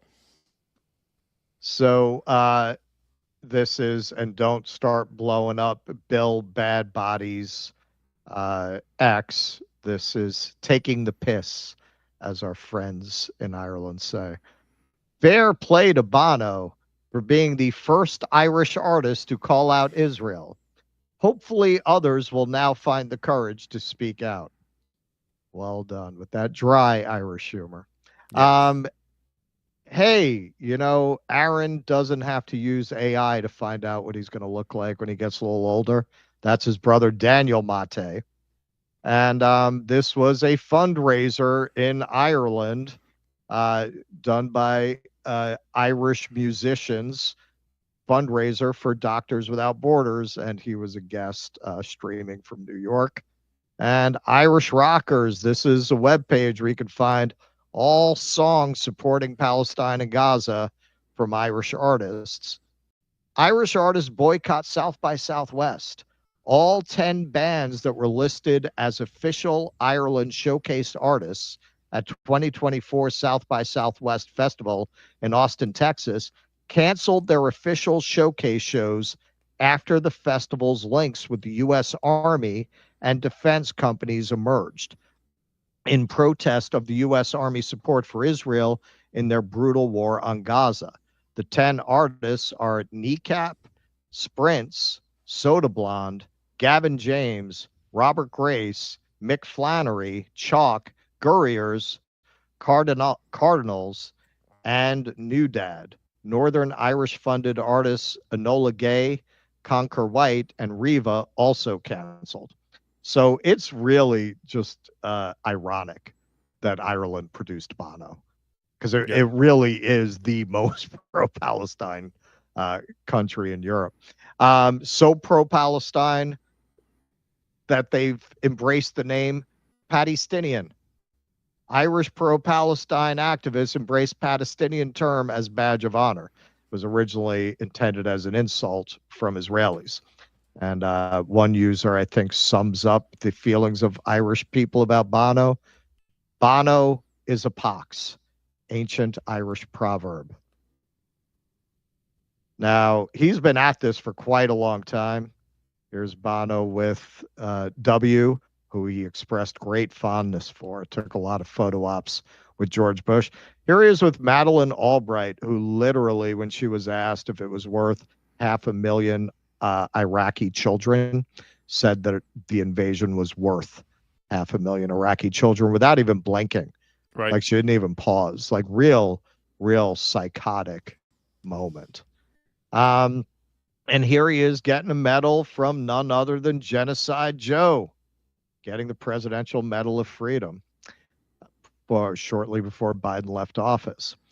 Quote, I took that medal on behalf of all those people who don't get medals, the activists, the people who are getting killed now in Gaza. It's deeply ironic, unquote. Bono saying he was collecting a medal for people getting killed in Gaza is peak Messiah complex. Yeah. You think? So that was part of a radio interview that he just gave to Brendan O'Connor. And here he is answering this question of, the backlash he got for accepting a medal from Joe Biden. Some criticism for accepting the Medal of Freedom from Joe Biden last year in light of how America was supporting Israel's actions in Gaza. Like, when you look back on that now, do you think maybe was it wrong at this time to take that from America? Being a conscientious objector with somebody else's conscience is quite a stretch. I've worked with. Is this from some Irish proverb about a leprechaun and a clover and a sea hag? I don't even understand what the fuck that means. What does that mean? Being a No, you're being asked to be a conscientious objector with your conscience. What the hell are you even? What does that mean? What does that mean? I was just about to suggest we book a live show in Dublin because we have a lot of Irish fans. And then you said, is this some proverb with a leprechaun and a sea hag? And never mind. They have a good sense of humor. Yeah. The Irish folk. With Joe Biden for 25 years. I worked with him when he was in the Senate on Drop the Debt. I've worked with him on universal access to antiretroviral drugs, on increasing aid flows. This is a man who I have deep respect for and a real relationship with. And, there's other aspects to that which are just inaccurate and just people just not understanding that these bills, the supplies for Israel and their weapons, and we're bound up in Ukraine's defense, and in fact there was attempts to decouple them, but Biden knew he wouldn't get it through Congress. He wouldn't get Ukraine through Congress. These are complex affairs, and okay, so if you follow this at all, I'm sure you know that there were standalone aid packages for Israel, but it's actually worse than that. What he's saying there, that Biden tried to decouple Israel funding from Ukraine because he wanted to presumably end Israel funding that way, is literally exactly the opposite of the exact truth. opposite. Yeah, yes. White House opposes standalone Israel funding bill. The White House announced on Monday it would oppose a bill to fund Israel's security if it did not include the president's requests for aid to Taiwan and Ukraine. National Security spokesperson John Kirby threw cold water on House Speaker Mike Johnson's plan to introduce a standalone bill funding Israel following the attacks from Iran over the weekend, saying it would not get President Joe Biden's backing. So he literally is telling you the exact opposite of the truth. Yeah, they were holding out for both. Yeah. What an incredible piece of shit. Now, Bono, from very early on, has been the ambassador, really, of neoliberalism. He is the first real neoliberal rock star. Like, his job, I mean, going back to the beginning of U2, has been to sell neoliberalism by getting, you can work with George Bush and you can work with the most evil corporations in the world. You can work with defense contractors. You can work with everybody. And, these corporations are going to give microloans in Africa and it's going to clear up the whole thing. Like, he's been the cool rock star giving not cool to us, but that's been his role in the establishment ecosystem. He's been the pet rock star of the whole neoliberal project, giving it a patina of cool. Yes, absolutely. And it drove me crazy in the 2000s when, I liked those two albums that they came out with there in the early 2000s. The one they won the Grammy for, what the hell is it named? All You Can't Leave Behind. And then How to Dismantle an Atomic Bomb was another one that I liked a lot. And so, I was teens, early 20s. I was like, they kind of hit their stride again. The 80s albums were okay. Some of them were pretty good. And then I, just this powwowing with George Bush was like, oh God, this just ruins it. This just kills it. And that is very much who they are. They partnered with Apple. Everybody remembers this. They put out one of their albums, I think it was Songs of Innocence, I believe that was the one, where everybody just automatically got it on their iPhone. If you owned an iPhone, the song just appeared on your iPhone for free, and everybody's like, how do I get this shitty U2 album off my iPhone? And every now and then you'd hit the wrong button and it would start playing. Yeah, exactly. So that's who they are. And, when a guy like Piers Morgan comes around and starts criticizing Israel, it's kind of the same thing as when a guy like Bono does it. It's significant given that they are simply barometers, right? They are just an indicator of what is now okay to do, right? So when Bono starts criticizing Israel, that's how you know that the center is now at criticizing Israel, even though obviously he, like Piers Morgan, go as far as to criticize the Netanyahu government, exonerating the ethos of the state itself, which is why guys like Netanyahu are as prominent as they are. And like I said, Netanyahu does not represent the extreme right wing of Israeli politics. Far from it. So yeah, I mean, when a guy like that speaks out, that's a good sign, not because he's a good guy, but because he would only do what he feels is mainstream, right? And is acceptable to the mainstream. And so it's a good indicator of where public opinion is at that a guy like Bono comes out and makes a statement like that when in October of 2023, he had not a word about the Gaza civilians who had to go without water and power and food. Nothing. And he's really not spoken about this since. No, it's really, I mean, looking back on his career in the 90s, you had Sunday Bloody Sunday, right? So if you look at this tradition of radicalism in Irish music, he really just neutered that and packaged it and defanged it and basically sold it to people as if like, okay, you're listening to U2, it's this radical Irish band and it has the moral authority of a radical Irish band, right? And he used that to sell the neoliberal project, right, exactly. and he's still doing it. Yeah, well said. Good point, Charles. All right, Otacon says typical libtard L take. Silencers are an almost $0.7 billion industry and are used mostly by civilians. It's not just about the tax; it's about removing the registry. 2A influencers are going nuts. Wow, you must be a real man. You know about guns. Yeah. Congratulations. Thank you. No. Hey. When you want to surprise the wife with that deer, you need that silencer. I wish I were as big a man as you and knew about guns and silencers more, but I'm not. Yeah. Just an insecure podcaster. My real name, thanks for the $5. I'm looking to invest. Trump coin or original Hunter Biden. Good one. Thank you, my real name. Appreciate well, with that. the Hunter Biden, you get an NFT of one of his paintings. That's right. EO Shush, you criticize Trump, but this is the most transparent administration ever, but also the most corrupt. So at least give him credit for being transparent about his corruption. That's a fair point. Shush. Yes. A female Daryl Cooper, Hitler refutes your claim of genocide. Thank you, Eric Rousseau. Appreciate that.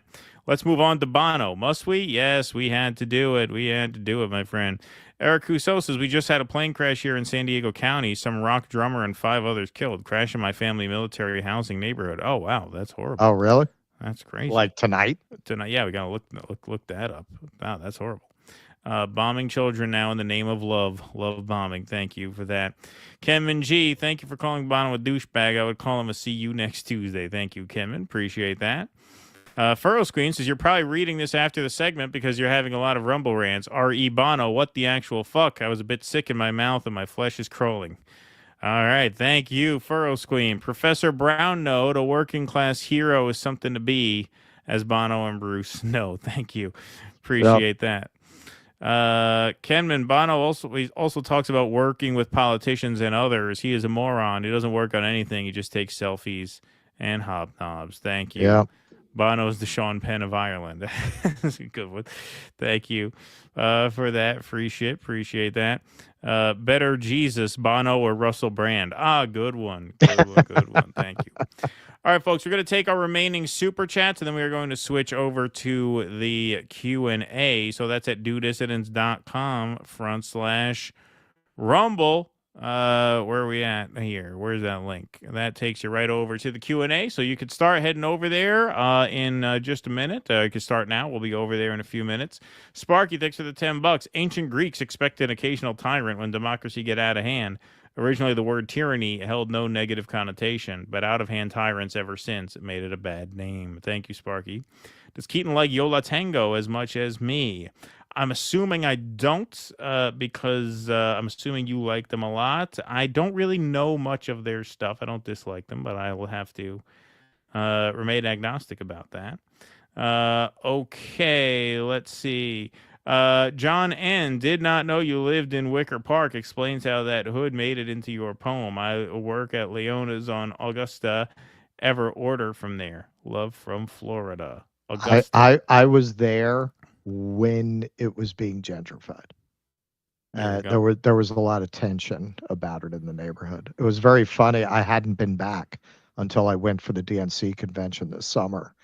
And I went by that old building that had been so controversial that my friends lived in. And of course, now, like, what was starting then, it's done. You know, everything's very shishi and very trendy. The guy who used to cook like cheesesteaks on the street on an open grill, you know, that stuff's all gone. Sparky says, Gabor Mate, father of Aaron Mate, can be your guest who can tell you the effects of trauma, or are you avoiding Aaron's dad with deaf skill too? Not avoiding him at all. Love Gabor Mate, Sparky. Wasim Garani, I checked out from Marvel since announcement of Sabra and Disney General. Thank you, Wasim. Wasim again. Oh boy, what happened over here? Wasim again. Wait a minute, what the hell just happened here? Sorry, got a lot of these. Thank you for your generosity, folks. I checked out from Marvel since announcement of Sabra and Disney General. Got that. Okay. Then we got the Canadian actress who played She-Hulk spoke regarding Gaza and Canadian government complicity. Thank you, Wasim. Garble, to me, Bono always sounded like happy Ozzy Osbourne. Yeah, it's a good. I kind of see that. Thank you. I see that. Brent Yoendo, thanks for the $5. Appreciate the super sticker. Lovey Dovey hit us with another $199.99. Damn, American. That's American? right. American. Thank you. That's very kind of you.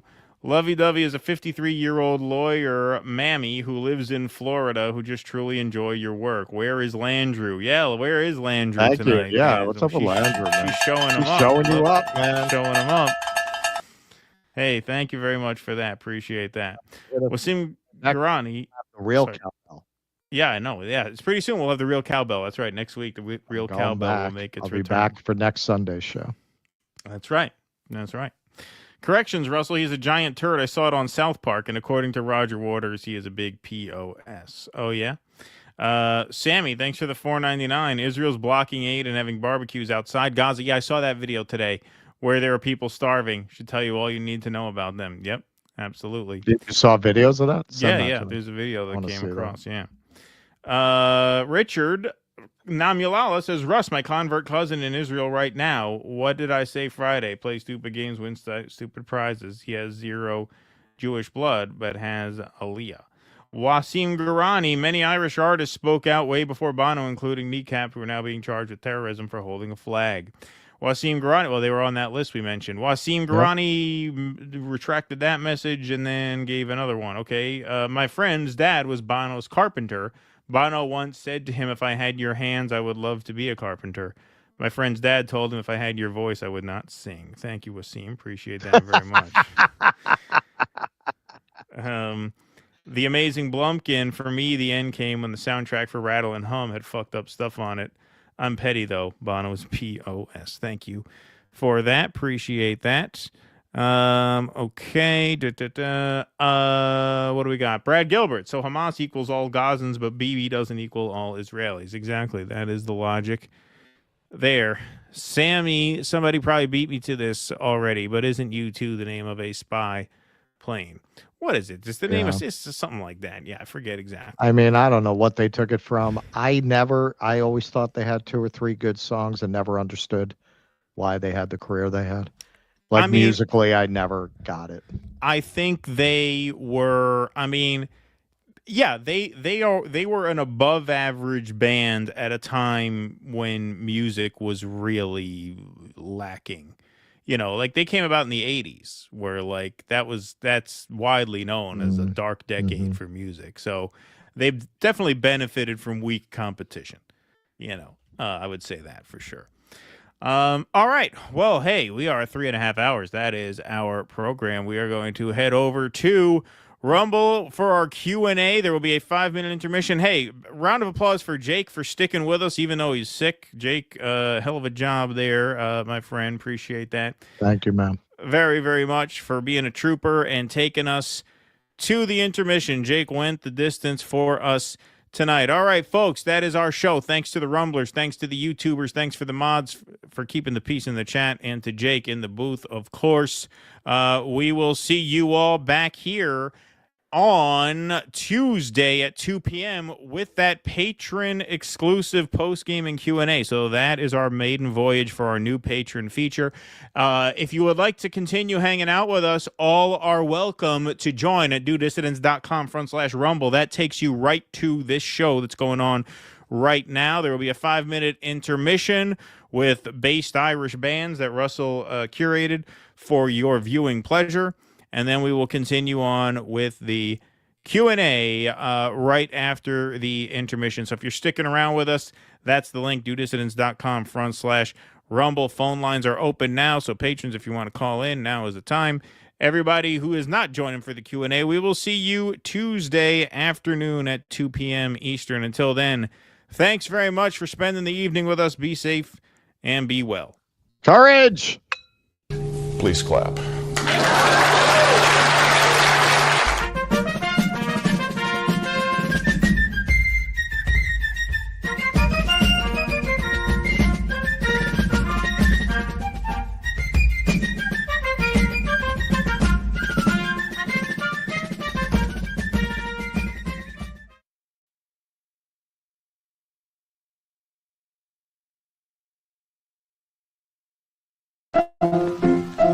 Let's all go to the lobby. Let's all go to the lobby. Let's all